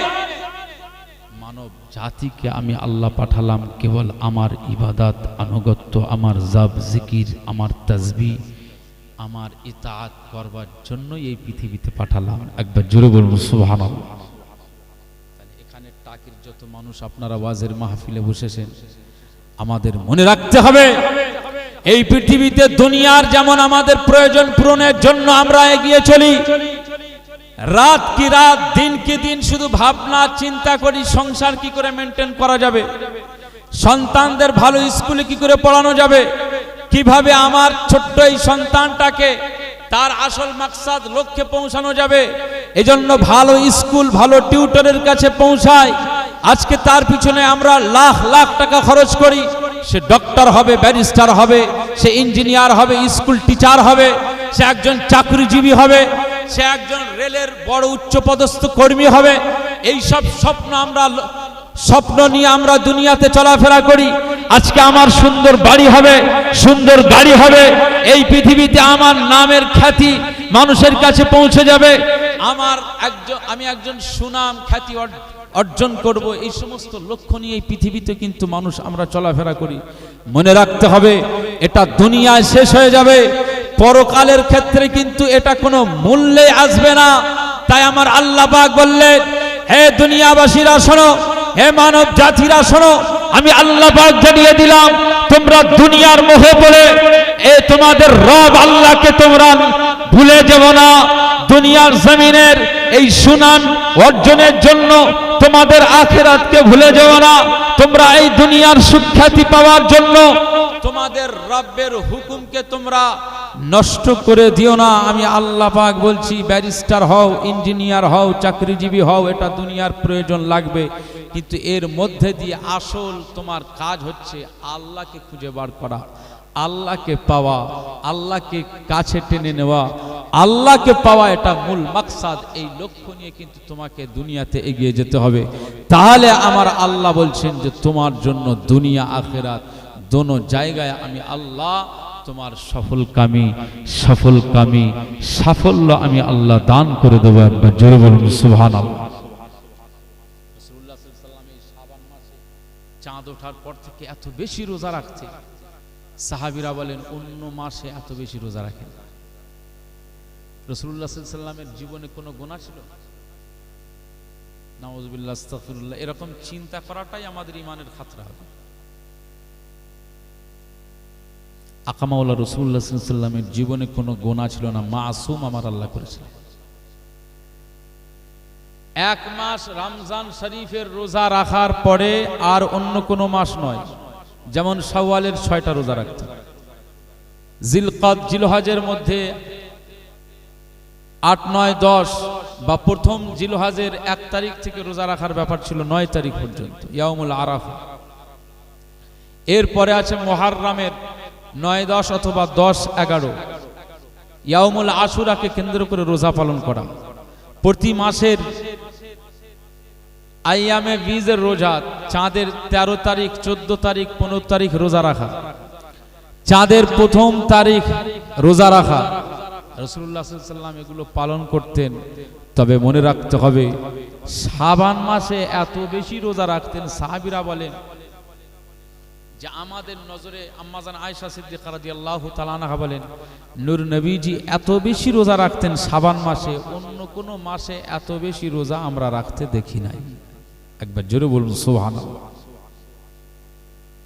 নবীজির গুনাহ ছিল না, মাসুম ছিল, কিন্তু রোজা রাখতেন কেন? মুসলমানের ছেলেরা, হে নবীর উম্মতিরা, খুব খেয়াল করে শুনুন। আম্মা জান আয়েশা সিদ্দিকা রাদিয়াল্লাহু তাআলা আনহা বর্ণনা করেন, আকা মাওলা রাসূলুল্লাহ সাল্লাল্লাহু আলাইহি ওয়াসাল্লাম এই শাবান মাসে এত বেশি বেশি রোজা রাখেন। সাহাবীরা জিজ্ঞাসা করেছিলেন, ইয়া রাসূলুল্লাহ, ইয়া হাবিবাল্লাহ, এই শাবান মাসে কেন বেশি রোজা পালন করেন, কেন বেশি ইবাদত পালন করেন, কেন বেশি আল্লাহর জন্য সিয়াম পালন করেন? না না, সাহাবীরা বলেন, ইয়া রাসূলুল্লাহ, ইয়া হাবিবাল্লাহ, 12টি মাসের মধ্যে রমাদানুল মুবারাকের মাস, এই রমাদানুল মুবারাকের মাসের একটি মাস রোজা রাখার পরে অন্য কোন মাসে এত বেশি রোজা রাখতে আমরা দেখি নাই, কিন্তু শাবান মাসে, শাবান চাঁদে এত বেশি কেন রোজা পালন করেন? তিন দুনিয়ার বাদশা হাবিবুল্লাহকে, নবী জনাবে মুহাম্মদ রাসূলুল্লাহকে সাল্লাল্লাহু আলাইহি ওয়াসাল্লাম ফরমালেন, হে আমার সাহাবীরা, আমি রাসূলুল্লাহ সাল্লাল্লাহু আলাইহি ওয়াসাল্লাম জানিয়ে দিলাম, এই শাবান মাসে আমি এত বেশি বেশি রোজা রাখি। এর কারণ যদি তোমরা জানতে চাও তাহলে শুনে নাও। তিন দুনিয়ার বাদশা হাবিবুল্লাহকে, নবী জনাবে মুহাম্মদ রাসূলুল্লাহকে সাল্লাল্লাহু আলাইহি ওয়াসাল্লাম ফরমালেন, হে আমার সাহাবীরা, আমি রাসূলুল্লাহ সাল্লাল্লাহু আলাইহি ওয়াসাল্লাম জানিয়ে দিলাম, এই শাবান চাঁদে এমন একটি রাত আমার আল্লাহ রেখে দিয়েছে, এই রাতটা রহমতের রাত, বরকতের রাত, মর্যাদার রাত, আমাদের জন্য আমার আল্লাহ মার্তাবার রাত করে দিয়েছেন, মাকামকে আলা করে দিয়েছেন। এই রাতে আমার আল্লাহ পাক কোটি কোটি কোটি কোটি বান্দা বান্দীদের গুনাহকে maaf করে দেন, অপরাধকে মুছে দেন, অপরাধকে ডিলিট করে দেন। না না না না, আমার আল্লাহ পাক এই রাতটাকে এত বেশি ফায়দার রাত করে দিয়েছেন, পৃথিবীর মানুষেরা যখন তাদের চোখের পানি ফেলে দিয়ে মাওলাকে ডাকবে, মাওলা মনিব, মনিবকে যখন এভাবে ডাকবেন, আকা মাওলা রাসূলুল্লাহ সাল্লাল্লাহু আলাইহি ওয়াসাল্লাম বলেন এই রাতের কারণে আমার আল্লাহ ওই গোলামদের ডাকে সাড়া দেয়। এমনকি আমার আল্লাহ পাক এই রাতে ইয়ানজিলু ফিহা লিগুরুবিশ শামসি ইলা সামাঈদ দুনিয়া, সপ্তম আসমানের উপরে সিদরাতুল মুনতাহা, তারপরে আরশে মুআল্লা। আমার আল্লাহ পাক প্রথম আসমানে নেমে আসেন ইলা সামাঈদ দুনিয়া, যেটা দুনিয়ার কাছাকাছি আসমান। এই আসমানে আমার আল্লাহ পাক নাজিল হয়ে যান। আমার আল্লাহ পাক বান্দাদের লক্ষ্য করে বলেন আলা মিন মুস্তাগফির, এ আমার বান্দারা, এ আমার বান্দিরা কে আছো, ক্ষমা চাই, ক্ষমা প্রার্থী কে আছো, আমার কাছে ক্ষমা চাও। আমি আল্লাহ পাক জানিয়ে দিলাম আলা মিন মুস্তাগফির, এমন কোন ব্যক্তি আছো যারা আমার কাছে ক্ষমা চাও, অপরাধ থেকে মুক্ত হতে চাও, আসামির জায়গা থেকে বাঁচতে চাও। আমি আল্লাহ পাক জানিয়ে দিলাম আলা মিন মুস্তাগফির, তোমাদের ভিতরে কেউ কি আছো যারা অপরাধ থেকে মুক্ত হতে চাও? না না না, যে আমার কাছে অপরাধ থেকে মুক্ত হতে চায়, আমি আল্লাহ পাক জানিয়ে দিলাম ফাগফির লাহু, আমি আল্লাহ পাক তার অপরাধকে আমি আল্লাহ maaf করে দিয়ে আমি আল্লাহ তাকে বেগুনাহ করে দেব। জোরে বলবেন না সুবহানাল্লাহ। আলা মিন মুস্তাগফির, আমি আল্লাহ পাক রাসূলুল্লাহ বলছেন ইয়ানজিলু ফিহা লিগুরুবিশ শামসি ইলা সামাঈদ দুনিয়া, সূর্য যখন অস্ত যায়, সূর্য যখন ডুবে যায়, আমার আল্লাহ দুনিয়ার কাছাকাছি আসমানে নাজিল হয়ে যান। এখানে আল্লাহ নাজিল হওয়া মানে মুহাদ্দিসরা ব্যাখ্যা করছেন যে আল্লাহর রহমত নাজিল হয় প্রথম আসমানে। একবার জোরে বলুন সুবহানাল্লাহ। আলা মিন মুস্তাগফির, এই অপরাধী কেউ আসো, এই গুনাহ মাফের জন্য কেউ কি ফরিয়াদ করবে আছো? কপাল ফাটা শবে বরাতের রাত্রে ইবাদত নাই, তাসবিহ নাই, জিকির নাই, পাবজি ফ্রি ফায়ার খেলছে আর বিভিন্ন মাজার জিয়ারত করেছে। ওলিয়া উলিয়াদের মাজার জিয়ারত করতে আমার কাছে আপত্তি নেই, ওলিয়া উলিয়াদের মাজার জিয়ারত করেন, অসুবিধা নাই। মা বাবার কবর জিয়ারত করতে হবে, অসুবিধা নাই। তবে মূল জায়গা থেকে সরে গেলে হবে না। আল্লাহর জন্য সালাত, ইবাদত, কোরআন তেলাওয়াত এবং এই রাতের যে গুরুত্বপূর্ণ ইবাদতের যে বিষয়, এইটা থেকে দূরে সরে গেলে কিন্তু মুশকিল। আলা মিন মুস্তাগফির, অপরাধী কেউ আসো আমার কাছে ক্ষমা চাইবে? হ্যাঁ, আমি আল্লাহ পাক বলছি না, যে ক্ষমা চাইবে, যে আমার কাছে অপরাধ থেকে মুক্ত হতে চাইবে, আমি আল্লাহ পাক বলছি ফাগফির লাহু, আমি আল্লাহ তার অপরাধকে মাফ করে দেব। একবার জোরে বলুন সুবহানাল্লাহ। আলা মিন মুস্তারজিক, রাসূলুল্লাহ সাল্লাল্লাহু আলাইহি ওয়াসাল্লাম বলেন যে এই রাতে আমার আল্লাহ পাক তাদেরকে জিজ্ঞেস করেন, এই দুনিয়াতে তোমাদের আয়ের দরকার রয়েছে, ইনকামের দরকার আছে, কেউ আসো কি? যে রিজিক চাওয়ার, যে আল্লাহ আমার একটু রিজিক দেন, আমার একটু রিজিক বাড়িয়ে দেন। হ্যাঁ, আমার আল্লাহ পাক ওই একটি আয়াতে আমি বলছিলাম মা উরিদু মিনহুম মির রিজকি ওয়া মা উরিদু আন ইউতঈমুন, আমার ইচ্ছা নাই যে ওদের কাছ থেকে খাবার চাইব, আমার ইচ্ছা নাই যে ওদের থেকে আমি রিজিক চাইব। বান্দাদের কাছ থেকে আমার রিজিক চাওয়ার, খাবার চাওয়ার কোনো ব্যাপার নেই, বরং ইন্নাল্লাহা হুয়ার রাজ্জাকু যুল কুওয়াতিল মাতিন, উত্তম রিজিক দাতা তো আমি আল্লাহ। একবার জোরে বলুন সুবহানাল্লাহ। তোমার ব্যবসাতে ভাটা পড়ে গেছে, তো সেই ব্যবসার আবার রুজিটাকে, আয়টাকে পুনরায় সেই আগের মতো সুন্দর, ক্রেতাদের ভিড়, বেচাকেনার বিশাল একটা ব্যাপার, এটা জায়গা তৈরি করতে হলে আমার আল্লাহ পাক বলছেন আলা মিন মুস্তারজিক, কার রিজিকের প্রয়োজন আছে? আজকে রাতে আমি আল্লাহ পাক জানিয়ে দিলাম আমার কাছে রিজিক চাইছো, সন্ধান করছো, আমি আল্লাহ পাক বলছি ফারজুকাহু যে আমার কাছে আজকে রাতে রিজিক চাইবে, আমি আল্লাহ তার রিজিকের চাহিদা পূরণ করে দেব। একবার জোরে বলুন সুবহান। এটা সেই মাস রাসূলুল্লাহ সাল্লাল্লাহু আলাইহি ওয়াসাল্লাম বলেছেন। মুসলমানের ছেলেরা, খুব খেয়াল করে শুনুন, আকা মাওলা রাসূলুল্লাহ সাল্লাল্লাহু আলাইহি ওয়াসাল্লাম বলেন, আমার সাহাবীরা, আমি রাসূলুল্লাহ সাল্লাল্লাহু আলাইহি ওয়াসাল্লাম জানিয়ে দিলাম যে রাতের বেলা আমার আল্লাহ রিজিকটাকে দান করে দেন, যে রাতের বেলা আমার আল্লাহ তাদেরকে ক্ষমা করে দেন, যে রাতে আমার আল্লাহ পাক বলেন আলা কাজা আলা কাজা, আরো চাহিদা কি আছে, কার কি অভাব আছে বলো, আমি আল্লাহ পাকের রহমতের দরওয়াজা, আজকে আমার আদালতের দরওয়াজা বান্দাদের জন্য উন্মুক্ত করে দিলাম। এই রাতের বেলা আমি আরশে মুআল্লার আদালতকে ওপেন করে দিলাম। কার কি চাহিদা আছে আমার, আমি আল্লাহ পাকের কাছে চেয়ে নাও। না না, যে অসুস্থ আমার কাছে শেফার জন্য দোয়া চাও, যে বিপদগামী আমার কাছ থেকে বিপদ থেকে মুক্ত হওয়ার দোয়া চাও, যে পেরেশানিতে রয়েছে পেরেশানি মুক্ত হওয়ার জন্য আমার কাছে চেয়ে নাও। এই দুনিয়ার জমিনে যে বান্দা বান্দি ডিপ্রেশনে ভুগছে, আমি আল্লাহ পাকের দরবারে ডিপ্রেশন থেকে মুক্ত পাওয়ার জন্য, রিলিজ পাওয়ার জন্য আমি আল্লাহর দরবারে চেয়ে নাও।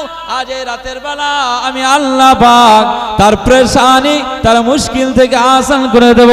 আমি আল্লাহ তার সমস্ত রকমের বিপদ মুসিবত থেকে আমি আল্লাহ তাকে হেফাজত করে দেব।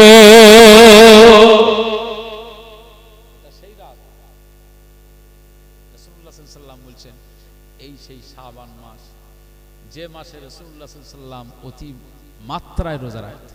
সাহাবীরা বলছেন কেন? এই কেনর জবাব এতটা।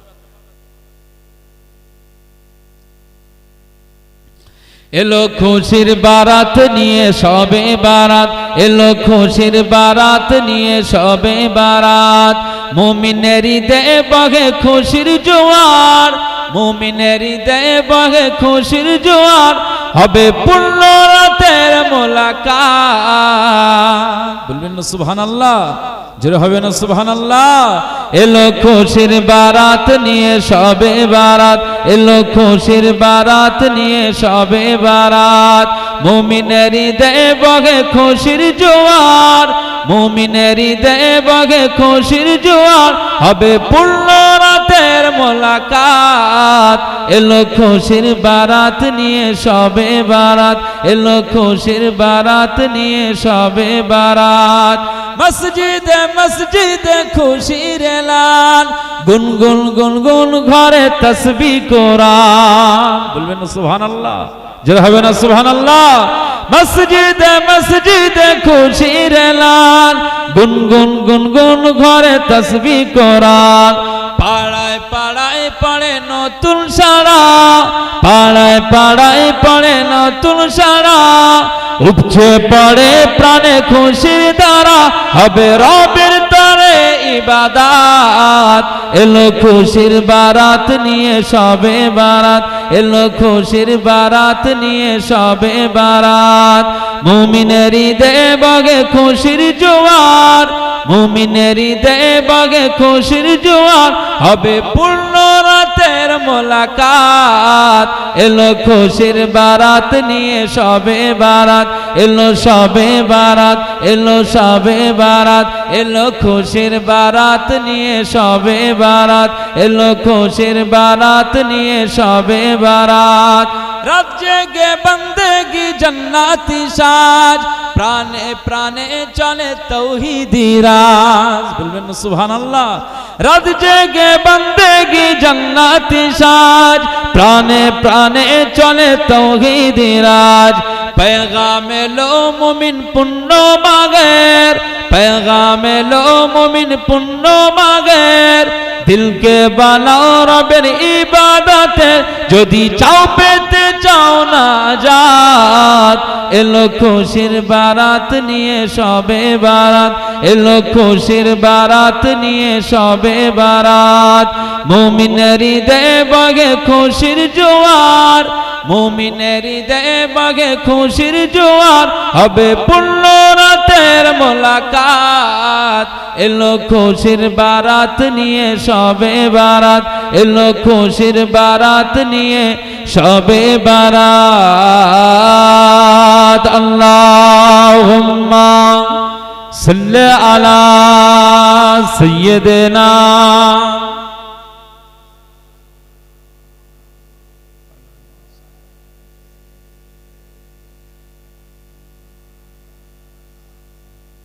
আমার দিনদার ইমানদার ভাইরা, নেককার আল্লাহওয়ালা বাবাজিরা, আমার মুরব্বী চাচাজিরা, রাসূলুল্লাহ সাল্লাল্লাহু আলাইহি ওয়াসাল্লাম শাবান মাসে যে বেশি বেশি রোজা রাখতেন তার জবাব দিচ্ছেন একটি রাতের বিষয়। এই রাতটার বিষয়ে, একটি রাতের বিষয়কে কেন্দ্র করে নূর নবীজি সারা মাস এভাবে রোজা রাখতেন। এ রাতে ক্ষমা হয়, এ রাতে রিজিক দেওয়া হয়, এ রাতে আমার আল্লাহ বান্দাদের থেকে বলেন যে তোমাদের কি চাওয়া পাওয়া আছে সব চেয়ে নাও, আমি আল্লাহ পূরণ করে দেব। শুধু তাই নয়, নূর নবীজি বলছেন যে এই রাতে তামাম বান্দা বান্দীদের আমল নামা আমার আল্লাহর দরবারে আরশে মুআল্লাতে ফেরেশতারা পেশ করে থাকেন। একবার জোরে বলুন সুবহান। এটা বাজেটের রাত, আমল নামা আমার আল্লাহ দেখতে থাকে সারা বছরে। এই গতকালকে বাজেট পেশ হয়েছে, দেখেছেন?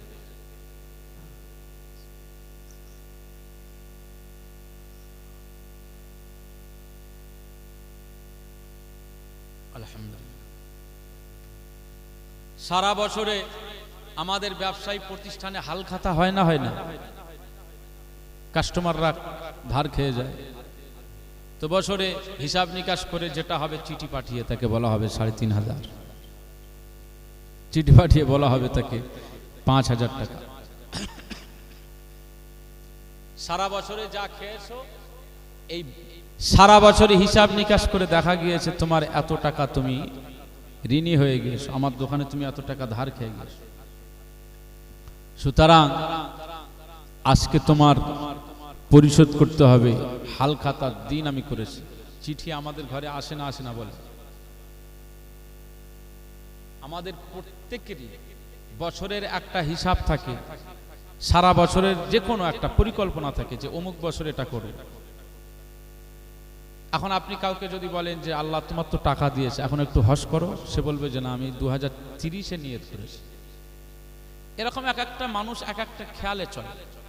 আমার আল্লাহ পাক প্রত্যেকটি বছরের একটা বাজেট করেন। এই যে শাবানের লাইলাতুল নিসফি মিন শাবান, শবে বরাতের যে রাত, এই রাতে আমার আল্লাহর দরবারে প্রতিটি বান্দা বান্দির আমল নামা পেশ হয়। মুসলমানের ছেলেরা, এ নবীর উম্মত উম্মতিরা, খুব খেয়াল করে শুনুন। আকা মাওলা রাসূলুল্লাহ সাল্লাল্লাহু আলাইহি ওয়াসাল্লাম বলেছেন, এ আমার সাহাবীরা, আমি রাসূলুল্লাহ সাল্লাল্লাহু আলাইহি ওয়াসাল্লাম জানিয়ে দিলাম, তোমরা আমার কাছে জিজ্ঞাসা করলে ইয়া রাসূলুল্লাহ, ইয়া হাবিবাল্লাহ, আপনি শাবান মাসে এত বেশি কেন রোজা রাখেন? শাবান চাঁদে কেন বেশি এত ইবাদত করেন? এত বেশি রোজা কেন রাখেন? নূর নবীজি তাদের জবাবে বলেন, আমার আল্লাহ পাকের দরবারে প্রত্যেকটি বান্দা বান্দির আমলনামা পেশ করা হয়, তার দরবার উপস্থাপন করা হয়। না না না, বান্দা বান্দিরা প্রত্যেকটি বছরের প্রতিটি দিনে, প্রতিটি ঘন্টাতে, প্রতিটি মিনিটে, প্রতিটি সেকেন্ডে কি করেছে? কতবার আল্লাহকে ডেকেছে, কতবার আমার আল্লাহর জন্য জিকির করেছে, কতবার আমার আল্লাহর স্মরণ করেছে। এই দুনিয়ার জমিনে প্রত্যেক দিনে আমার বান্দা কতবার আমাকে জিকির করেছে, স্মরণ করেছে, আর কতবার নাফরমানি করেছে, কতবার আমি আল্লাহর স্মরণ করে নাই। এই দুনিয়ার জমিনে আমার বান্দা সারা বছর ধরে কি করেছে, এই সব কিছুর হিসাব এই শবে বরাতের রাতের বেলা আমার আল্লাহর দরবারে পেশ করা হয়। বান্দা বান্দির আমল নামা যদি ভালো হয়ে যায়, আমার আল্লাহ বান্দা বান্দিদের আমল নামা দেখে খুশি হয়ে যায়। সারা বছরে আপনার দ্বারা কি হয়েছে, এই সব কিছু তথ্য আর নথি আমার আল্লাহর দরবারে আসে না? নেই, সিসি তো আপনার কাছে নিয়ে ঘুরতেছে, চোখে দেখা যায় না। যে দুইজন আপনার সাথে আছে, কোরআনের ভাষায় কিরামান কাতিবিন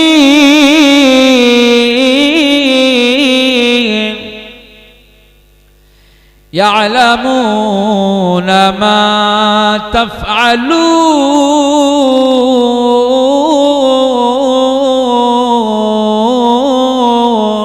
আল্লাহু আকবার।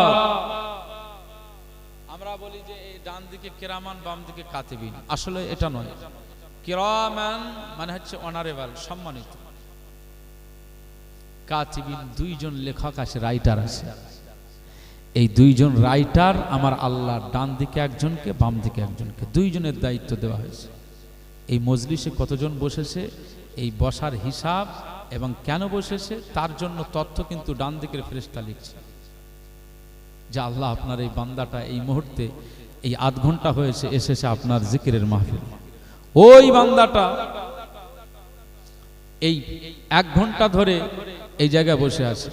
আব্দুল মুনাইম ওয়াজ করছে, এর আগেরও ওয়াজ যিনি করেছিলেন তাদেরও ওয়াজও এই বান্দাটা করেছে। তার টোটাল হিসাবটা এই ডান দিকের ফেরেশতা লিখছে, সওয়াবের কাজগুলো এই লিখে যাচ্ছে। একবার জোরে বলুন সুবহানাল্লাহ। আর বাম দিকের রাইটারের কাজ হচ্ছে যে আপনি এই মাহফিলে বসে অন্যমনস্ক হয়ে রয়েছেন, গুনাহের কোনো কাজ করছেন, ভিতরে অন্য কোনো কাজ চলছে, এরকম কিছু কাজ যদি থাকে, গুনাহের কোনো কাজ থাকে, তাহলে এই ফেরেশতার কাজ হচ্ছে এই গুনাহের সমস্ত তথ্যগুলো লিখে রাখা। কারা বাইরে ঘুরছে, যারা বাইরে ঘুরছে তাদের কিন্তু বাম দিকের ফেরেশতারা সব লিখছে যে আল্লাহ এরা কোরআনের মাহফিল হয়, হাদিসের মাহফিল হয়, অথচ মুখ ফিরিয়ে নেয়। আবু জেহেল মার্কা মুসলমান। আবু জাহালের কাছে নূর নবীজির পায়গাম গিয়েছিল না যায়নি? বলে মুখ রাসূলুল্লাহর দিকে দিয়েছিল না মুখ ফিরিয়ে নিয়েছিল? কথা বলে। আবু লাহাব নূর নবীজির নিজের চাচা হন। নূর নবীজির পায়গাম আবু লাহাবের কাছে পৌঁছেছিল না পৌঁছায়নি? জোরে বলে। উনি মুস্তাফার দিকে মুখটা দিয়েছিলেন না মুখ ফিরিয়ে নিয়েছিলেন? মুখ ফিরিয়ে নিয়েছিলেন। এই কোরআনের মাহফিল হয়, এই জায়গায় প্রত্যেক দিনে এই মাহফিল হয় না, বছরে একবার, বছরে 2 বার হতে পারে। এই মাহফিলটা আমরা নির্দিষ্ট ডেট করে নিজেরা পয়সা খরচ করে সময় দিয়ে এই মাহফিলের ডেট ঘোষণা, জুমাতে এলান, এবং গ্রামে এত বড় একটি মাহফিল হবে, আমাদের গ্রামবাসীদের সবাইকে সজাগ করার পরেও গ্রামবাসীরা যদি এই মাহফিলে যোগদান না করে, ইচ্ছাকৃতভাবে এটাকে যদি কেউ তুচ্ছ মনে করে, এটাকে যদি ইনকার করে, আবু জাহাল যে কাতারে উঠবে আমার আল্লাহ পাকের দরবারে হাসরের ময়দানে, ওই কাতারে এই কোরআনের বিমুখ ব্যক্তিকে আমার আল্লাহ, শরিয়াত বিমুখ ব্যক্তিকে আমার আল্লাহ ওই কাতারে তুলবে। এটা বাম দিকের ফেরেশতার কাজ লিখছে। এই সব তথ্য আমার আল্লাহর কাছে মজুদ রয়েছে, পালাবেন কোথায়? মুসলমানের ছেলেরা, এ নবীর উম্মত উম্মতিরা, খুব খেয়াল করে শুনুন। আজ আমি আব্দুল মুনাইম একটা দৃষ্টান্ত এই মুহূর্তে শিক্ষণীয় বিষয় উপদেশের জন্য সহজ হয়ে গেছে।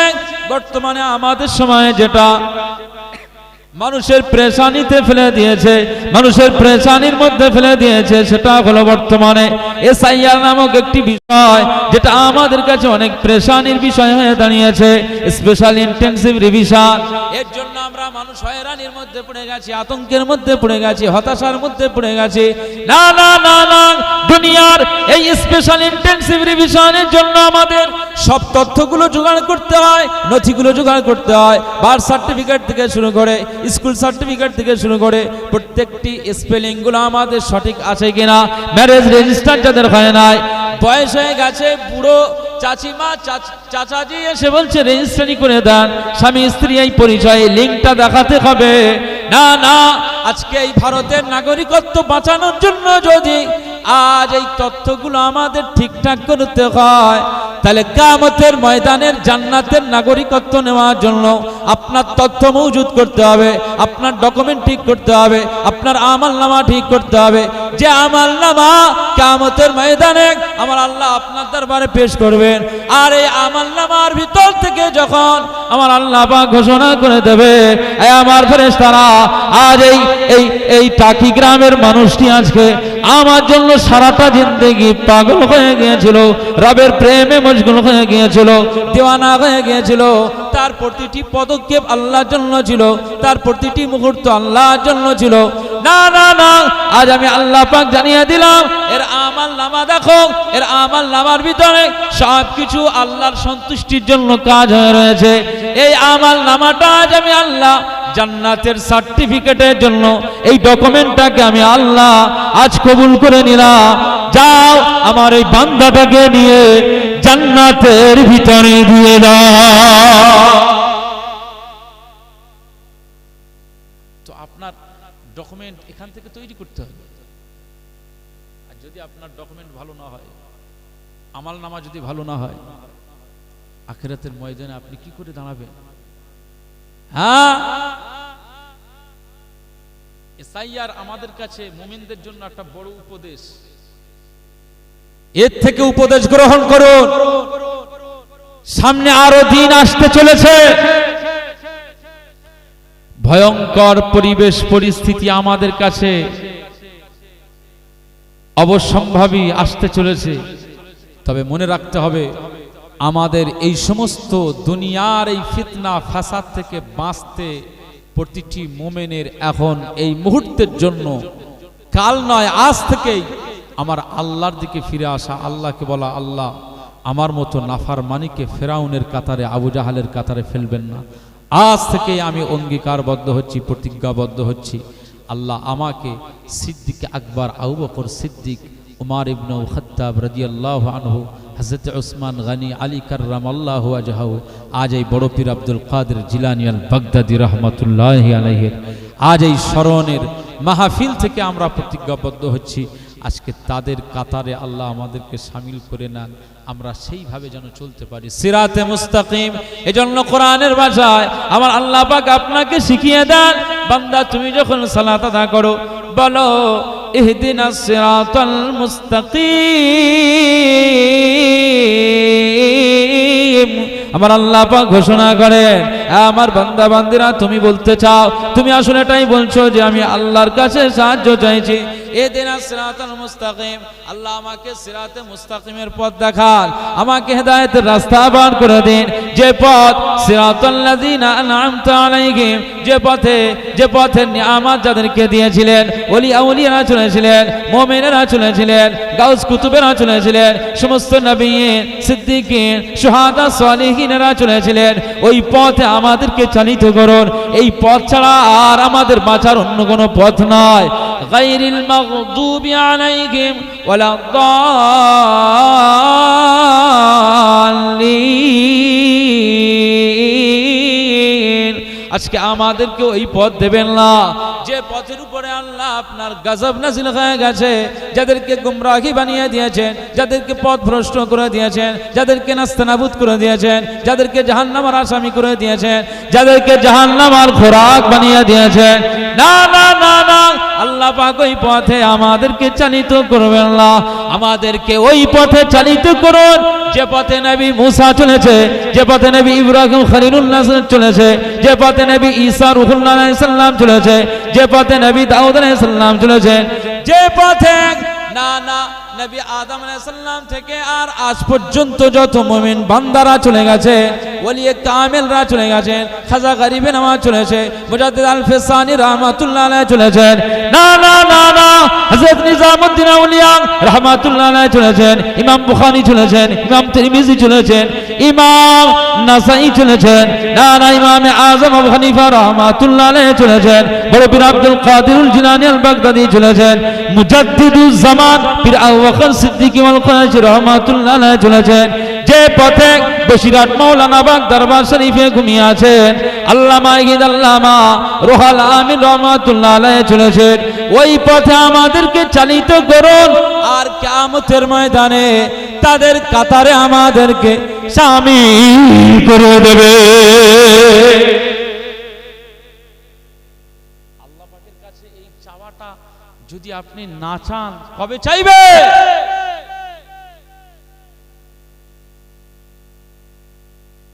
সিরাতে মুস্তাকিম, সহজ সরল পথের ব্যাখ্যা বিশ্লেষণ আমার আল্লাহ আপনার কাছে সব উপস্থাপন করেছেন, ডিক্লিয়ার আপনার কাছে করেছেন। মহান রব্বে কারীম আপনাকে কিয়ামতের ময়দানে কিভাবে প্রশ্ন করবেন, কিভাবে বিচার করবেন, ফয়সালা করবেন, এই সব ডিক্লিয়ার আমার আল্লাহ করে দিয়েছেন না দেয়নি জুড়ে বলেন। তাহলে সব কিছু আমরা আসলে আমরা কিছু মানুষ আছি এরকম সুবিধাবাদী সুযোগ সন্ধানী যে নূর নবীজি আছেন আমাদের শাফাতের নবী, সুতরাং ওই শাফাতের নবী আছেন মানে আমাদের আর টেনশন নাই, আমাদের জন্য সুপারিশ করবে। তার সুপারিশ তো আল্লাহর দরবারে কবুল হবে, এটা 100%। কিন্তু আমাদের জন্য যে সুপারিশ করবেন এর গ্যারান্টি দেবেন কে? যে আমাদের জন্য যে রাসূলুল্লাহ সুপারিশ করবেন এর গ্যারান্টি কি আমরা পেয়ে গেছি? এর গ্যারান্টি তো আমরা পাই নাই। কারণ মনে রাখতে হবে, অবশ্যই রাসূলুল্লাহ বলেছেন যে আমার উম্মাতদের জন্য সুপারিশ শাফাত আমি করব, তো আমার শাফাত সুপারিশ আল্লাহর দরবারে কবুল হবে, মঞ্জুর হবে। তবে হ্যাঁ, আমার উম্মাতের শর্ত পালন করে উম্মাতের খাতায় নাম লেখাতে হবে, তাহলে ওই উম্মাতটির জন্য সুপারিশের জিম্মাদার আমি মুস্তাফায়ে কামলিওয়ালা নিয়ে নেব। একবার জোরে বলুন সুবহানাল্লাহ। কিন্তু সেই উম্মাতের জায়গার শর্তগুলো কি আমরা পালন করতে পারছি? এটা আমাদের হিসাব করতে হবে। আসসালামু আলাইকুম। জি ভাইজান বলেন। আচ্ছা, আমি তো একটু ওয়াজের মাহফিলে আছে, মাইকে আছে, আমি পরে কল করছি। ঠিক আছে। দরুদ শরীফ আল্লাহুম্মা সাল্লি আলা সাইয়্যিদিনা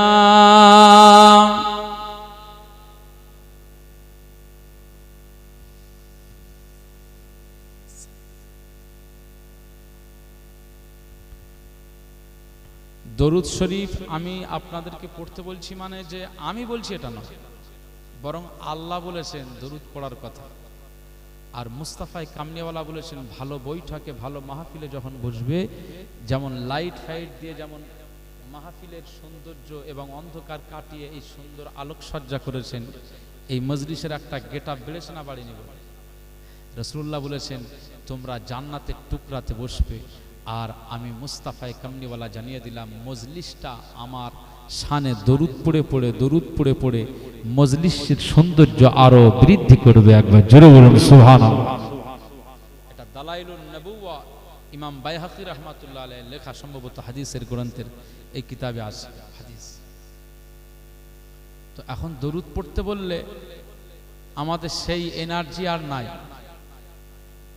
দরুদের উপরে অ্যালার্জি আপনি করবেন না, মহব্বতে লাগে মদিনা ওয়ালার শানে যখন দরুদ পড়বেন। কি পড়ছেন আপনি জানেন কি পড়ছেন?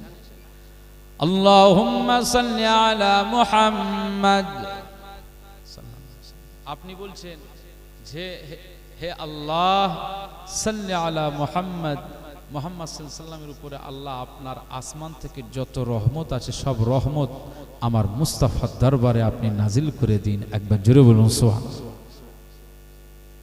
সাইয়্যিদিনা মাওলানা মুহাম্মদ, তিনি আমাদের অভিভাবক, তিনি আমাদের নেতা সরদার, তার রওজাতে আপনার আসমান থেকে সব রহমত নাজিল করে। ওয়া আলা আলি সাইয়্যিদিনা মাওলানা মুহাম্মদ।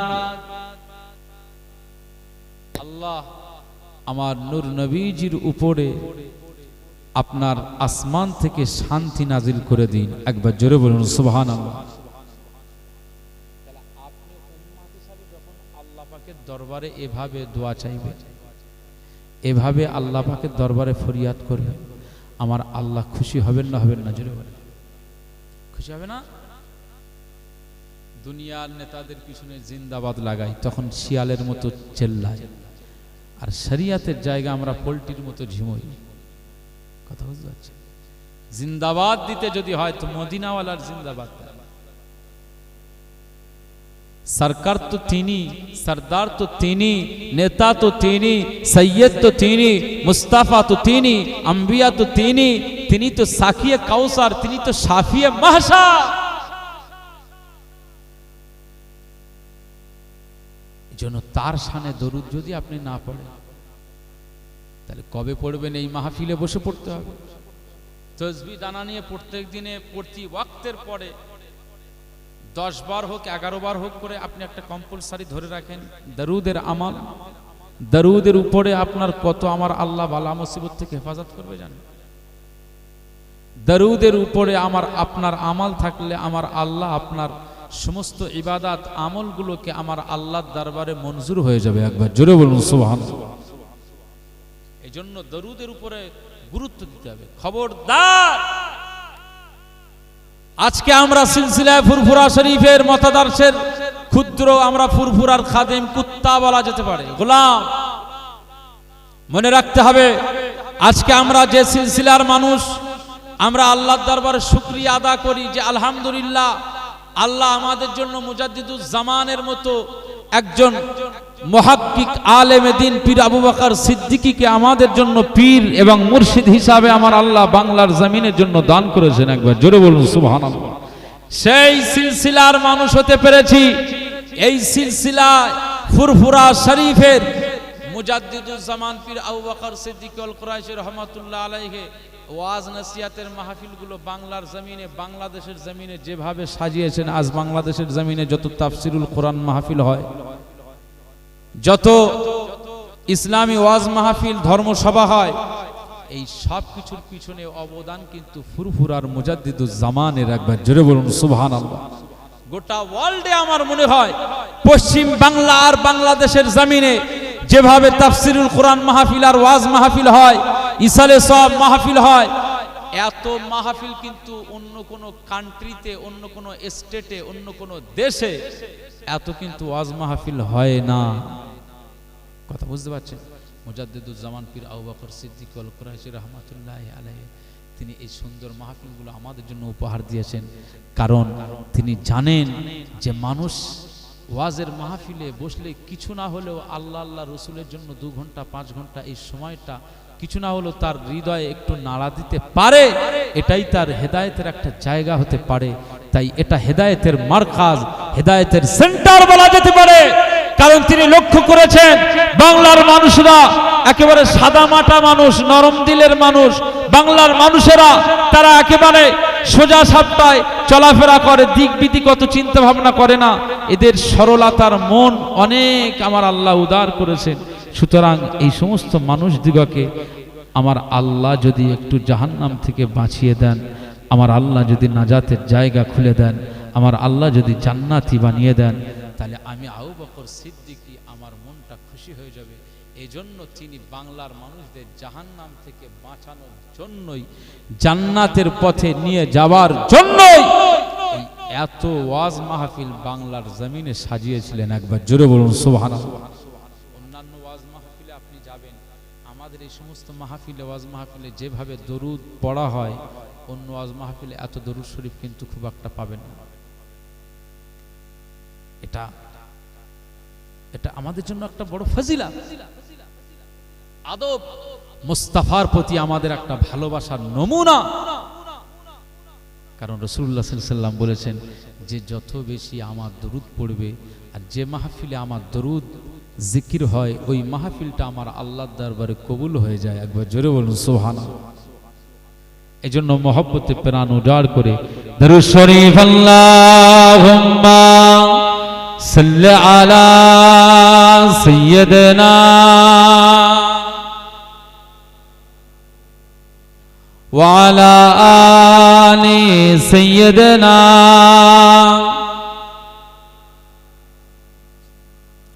জগৎ জুড়ে আমার নবী মুহাম্মাদের প্রিয়, জগৎ জুড়ে আমার নবী মুহাম্মাদের প্রিয়, প্রাণের প্রিয় রাসূল আমার, প্রাণের প্রিয় রাসূল আমার, লাখো সালাম নিও। জগৎ জুড়ে আমার নবী মুহাম্মাদের প্রিয়, জগৎ জুড়ে আমার নবী মুহাম্মাদের প্রিয়। ইচ্ছে করে তোমার তরে প্রাণটা ঢেলে দি, তুমি ছাড়া আশার আলো কোথাও কেউ নেই।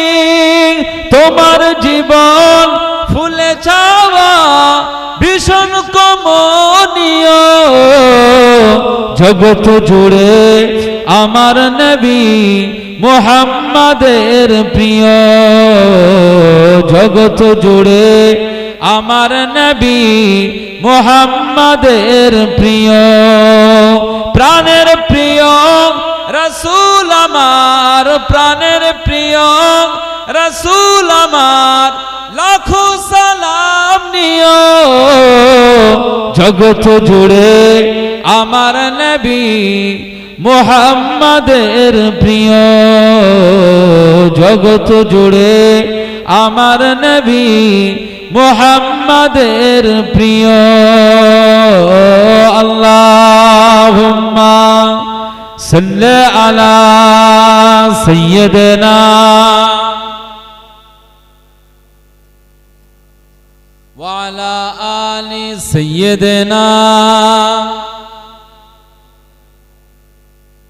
মদিনারি আতর মেখে সভ্যতারা চলে চাঁদের আলোর মতোই রসূল বিশ্বময়ে জ্বলে চিরমুক্তির সুপারিশে আমায় রেখে দিও জগৎ জুড়ে আমার নবী মুহাম্মাদের প্রিয় জগৎ জুড়ে আমার নবী মুহাম্মাদের প্রিয় প্রাণের প্রিয় রাসূল আমার প্রাণের প্রিয় রাসূল আমার লাখো সালাম নিও জগৎ জুড়ে আমার নবী মুহাম্মাদের প্রিয় জগৎ জুড়ে আমার নবী মুহাম্মাদের প্রিয়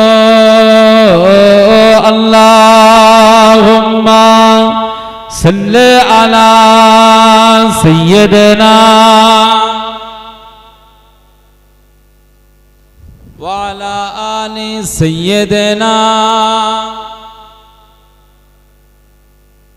আমার দিনদার ইমানদার ভাইরা নেককার আল্লাহওয়ালা বাবাজিরা আমার মুরব্বী চাচাজিরা আজকে আমরা শাবান মাস অতিক্রান্ত করছি শাবান মাসে অবস্থান করছি এই মাসে আল্লাহর দরবার থেকে নিজেকে অপরাধ থেকে নিজেকে মুক্ত করে নেন আল্লাহর দরবারে ফরিয়াদ করেন আল্লাহ আমাকে গুনাহযুক্ত জীবন না করে আমাকে গুনাহমুক্ত জীবন বানিয়ে দেন আমাকে আল্লাহ আপনি একজন পারফেক্ট ইমানদার হিসাবে কবুল করেন এই কথাগুলো একটু বলতে পারলেই আমার আল্লাহর দরবারে কবুল হয়ে গেলে আমার আল্লাহ রাতারাতি হাবিবে আজমের মতো আপনাকে ওলি বানাতে পারে পারে না পারে না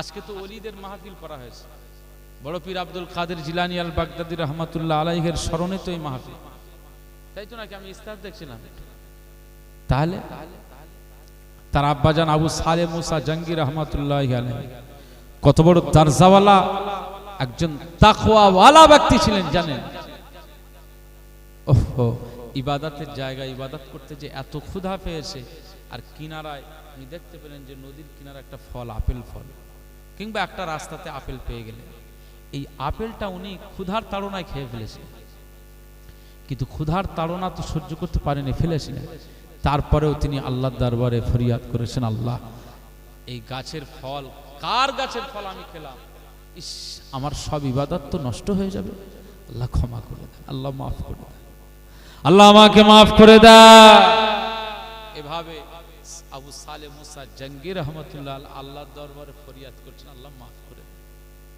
আর আজকে কলমের খোঁচায় আমরা মানুষকে ধোঁকা দিই আজকে আমরা মানুষকে কিভাবে ধোঁকা দিই চুরি করি তিনি একটা পড়ে পাওয়া জিনিস কার কেউ জানে না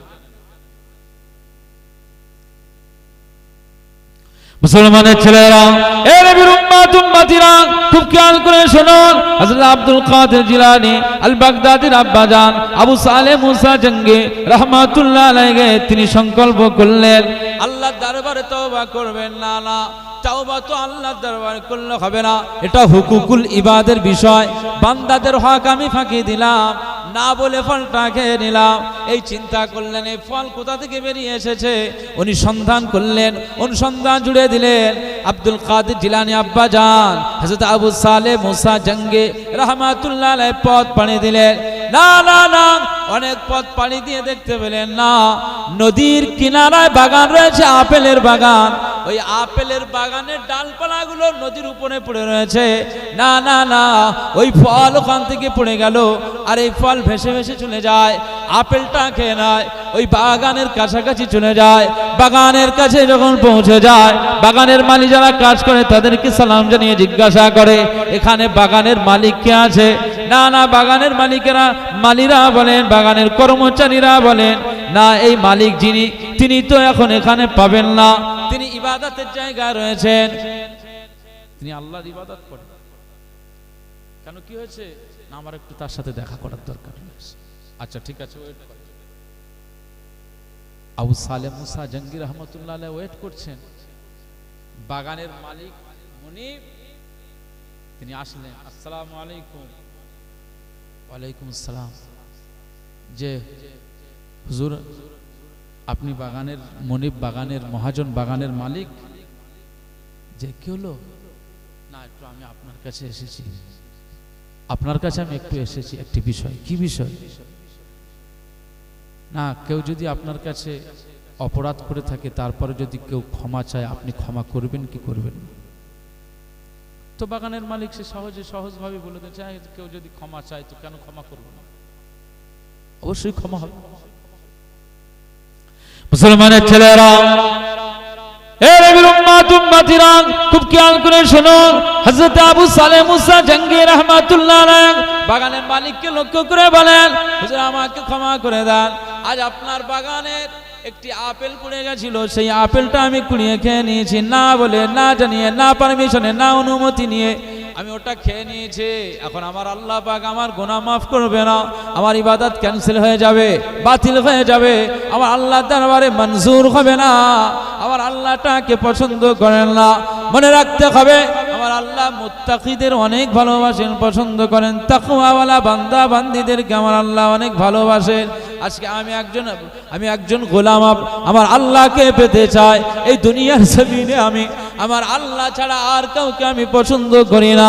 এখন এই অপরাধটা আপনার সাথে হয়ে গেল, আপনি যদি ক্ষমা না করেন, মাফ না করেন, আমার মাফ হবে না, মা অপরাধ ক্ষমা হবে না। এজন্য আপনার বাগানের এই আপেলটা না বলে কুড়িয়ে খেয়ে ফেলেছিলাম, এর জন্য আমি আল্লাহর দরবারে অনুতপ্ত হয়েছি, তওবা করেছি। তারপরে হুকুকুল ইবাদের বিষয় আমাকে খেয়াল রাখতে হবে, সেই জন্য আপনার কাছে চলে এসেছি, আমাকে ক্ষমা করে দিতে হবে। আপনার হাত ধরে বলি, আপনি ক্ষমা করে দেন। বাগানের যিনি মালিক, বাগানের যিনি মনিব, উনি অনেক বিচক্ষণতার ব্যক্তি, উনি আল্লাহওয়ালা, মুত্তাকি, পরহেজগার, আল্লাহর ওলি মানুষ। উনি বুঝতে পারলেন ছেলেটা আমার কাছে ক্ষমা চাইছে, নিশ্চয়ই এই ছেলেটা সাধারণ কোনো ছেলে নয়, বরং আমার আল্লাহ এর ভিতর থেকে ওলির মাকাম দিয়ে দিয়েছে। বলবেন না সুবহানাল্লাহ? এই ছেলেটাকে ছাড়া যাবে না, আমার কাছে ক্ষমা চাইতে এসেছে, এ ছাড়া যাবে না, আরো পরীক্ষা নিয়ে দেখা যাক কি হয়। বাগানের মালিক বলছে, এই তোমার নাম কি? আমার নাম আবু সালেহ। আয়ে আবু সালেহ, শোনো, আমি তোমার বাগানে, আমার বাগানের এই যে জিনিসটা তুমি খেলে, ফলটা না বলে খেয়ে নিয়েছো, তো এটা তো অপরাধ, তো এর জন্য ক্ষমা চাইলে মাফ সহজেই হবে। তোমার সহজে মাফ হবে না। কি করতে হবে? শর্ত, বাগানের কাজ করতে হবে, বাগানের কাজ করতে হবে। আমি দেখতে চাই তুমি আমার কাজ করে সন্তুষ্ট করতে পারো কিনা। বাগানের কাজে নিয়োজিত করে দিল, বল ঠিক আছে। একটা সময় দিলেন যে এত বছর, ঠিক আছে, এত বছর করলেন। উনি দেখতে চেয়েছেন শুধু তার বাগানের কাজ কামের বিষয়টা নয়, বরং ওর তাকওয়া পরেজগারির বিষয়টা, সে কতটুকু কাজ করছে, কতটুকু আল্লাহর জন্য নিজেকে সময় দিচ্ছে, এটাকে তিনি পর্যবেক্ষণ করার জন্য একটা অবজারভার হিসাবে বাগানের মালিক দেখতে চাইছেন যে এই ছেলেটা আবু সালেহ কত আল্লাহ ইবাদত গুজার, এটা দেখার জন্য উনি কাজে নিয়োজিত করলেন। একবার জোরে বলুন সুবহানাল্লাহ। মুসলমানের ছেলেরা, এ নবীর উম্মত উম্মতিরা, খুব খেয়াল করে শুনুন। আল্লাহর ওলি বড় পীর আব্দুল কাদের জিলানী আল বাগদাদী রাহমাতুল্লাহ আলাইহি আব্বা জান আবু সালেহ মুসা জঙ্গি রাহমাতুল্লাহ আলাইহি বাগানের কাজ করেন, বাগানের মুনিবের কাজ করেন। আর এদিকে সময় যখন হয়ে যায় সালাতু খায়রুম মিনান নাওম, ফজরের সময় উঠে পড়ে ওযু করে নেয়, না নামাজে মশগুল হয়ে যায়, তার আগে উঠে পড়ে তাহাজ্জুদ রাখতে মশগুল হয়ে যায়, না সারা দিনে 5 টাইম আমার আল্লাহর জন্য মশগুল হয়ে যায়, কোরআন তেলাওয়াতে মশগুল হয়ে যায়, জিকিরে মশগুল হয়ে যায়। বাগানের মালিক দেখতে চান যে এই ছেলেটা কি করতে চায়। উনি নজর দিয়ে দেখেন ছেলেটা রাতে তাহাজ্জুদের নামাজ আদা করে, এই ছেলেটা রাতের বেলায় ফজরের সালাত আদা করে, কোরআন তেলাওয়াত করে, আমার আল্লাহর জন্য জিকিরে ফানা হয়ে যায়। এই ছেলেটার প্রতি বাগানের মালিকের মনটা চলে যায়, না এই ছেলে ছাড়া যাবে না। সময় পার হয়ে যায়, রাত যায়, দিন আসে, দিন যায়, রাত আসে ভাবে। এই সময়টা পার হয়ে যাওয়ার পরে আবু সালেহ মুসা জঙ্গি রাহমাতুল্লাহ আলাইহি বলেন, হুজুর আমার সময়সীমা পার হয়ে গেল, এবারে কি আমার ক্ষমা করে দেবেন, এবারে কি আমার মাফ হবে? না, ওই সময় আবু সালেহ মুসা জঙ্গি রাহমাতুল্লাহ আলাইহি যখন ক্ষমা চাইলেন, বাগানের মালিক বললেন ক্ষমা এখনো হবে না। কেন, কি হয়েছে? আমার কাজে কি ত্রুটি হয়ে গেল?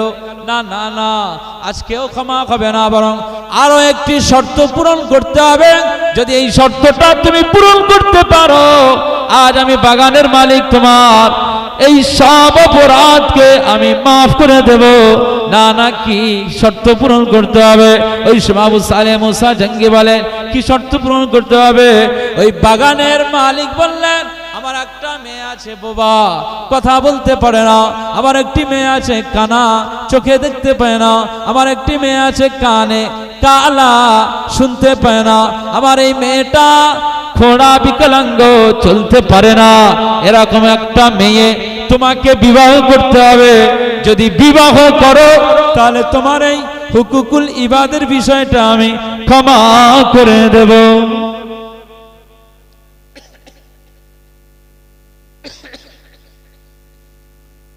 শর্তটা যা দিয়েছে মানার মতো।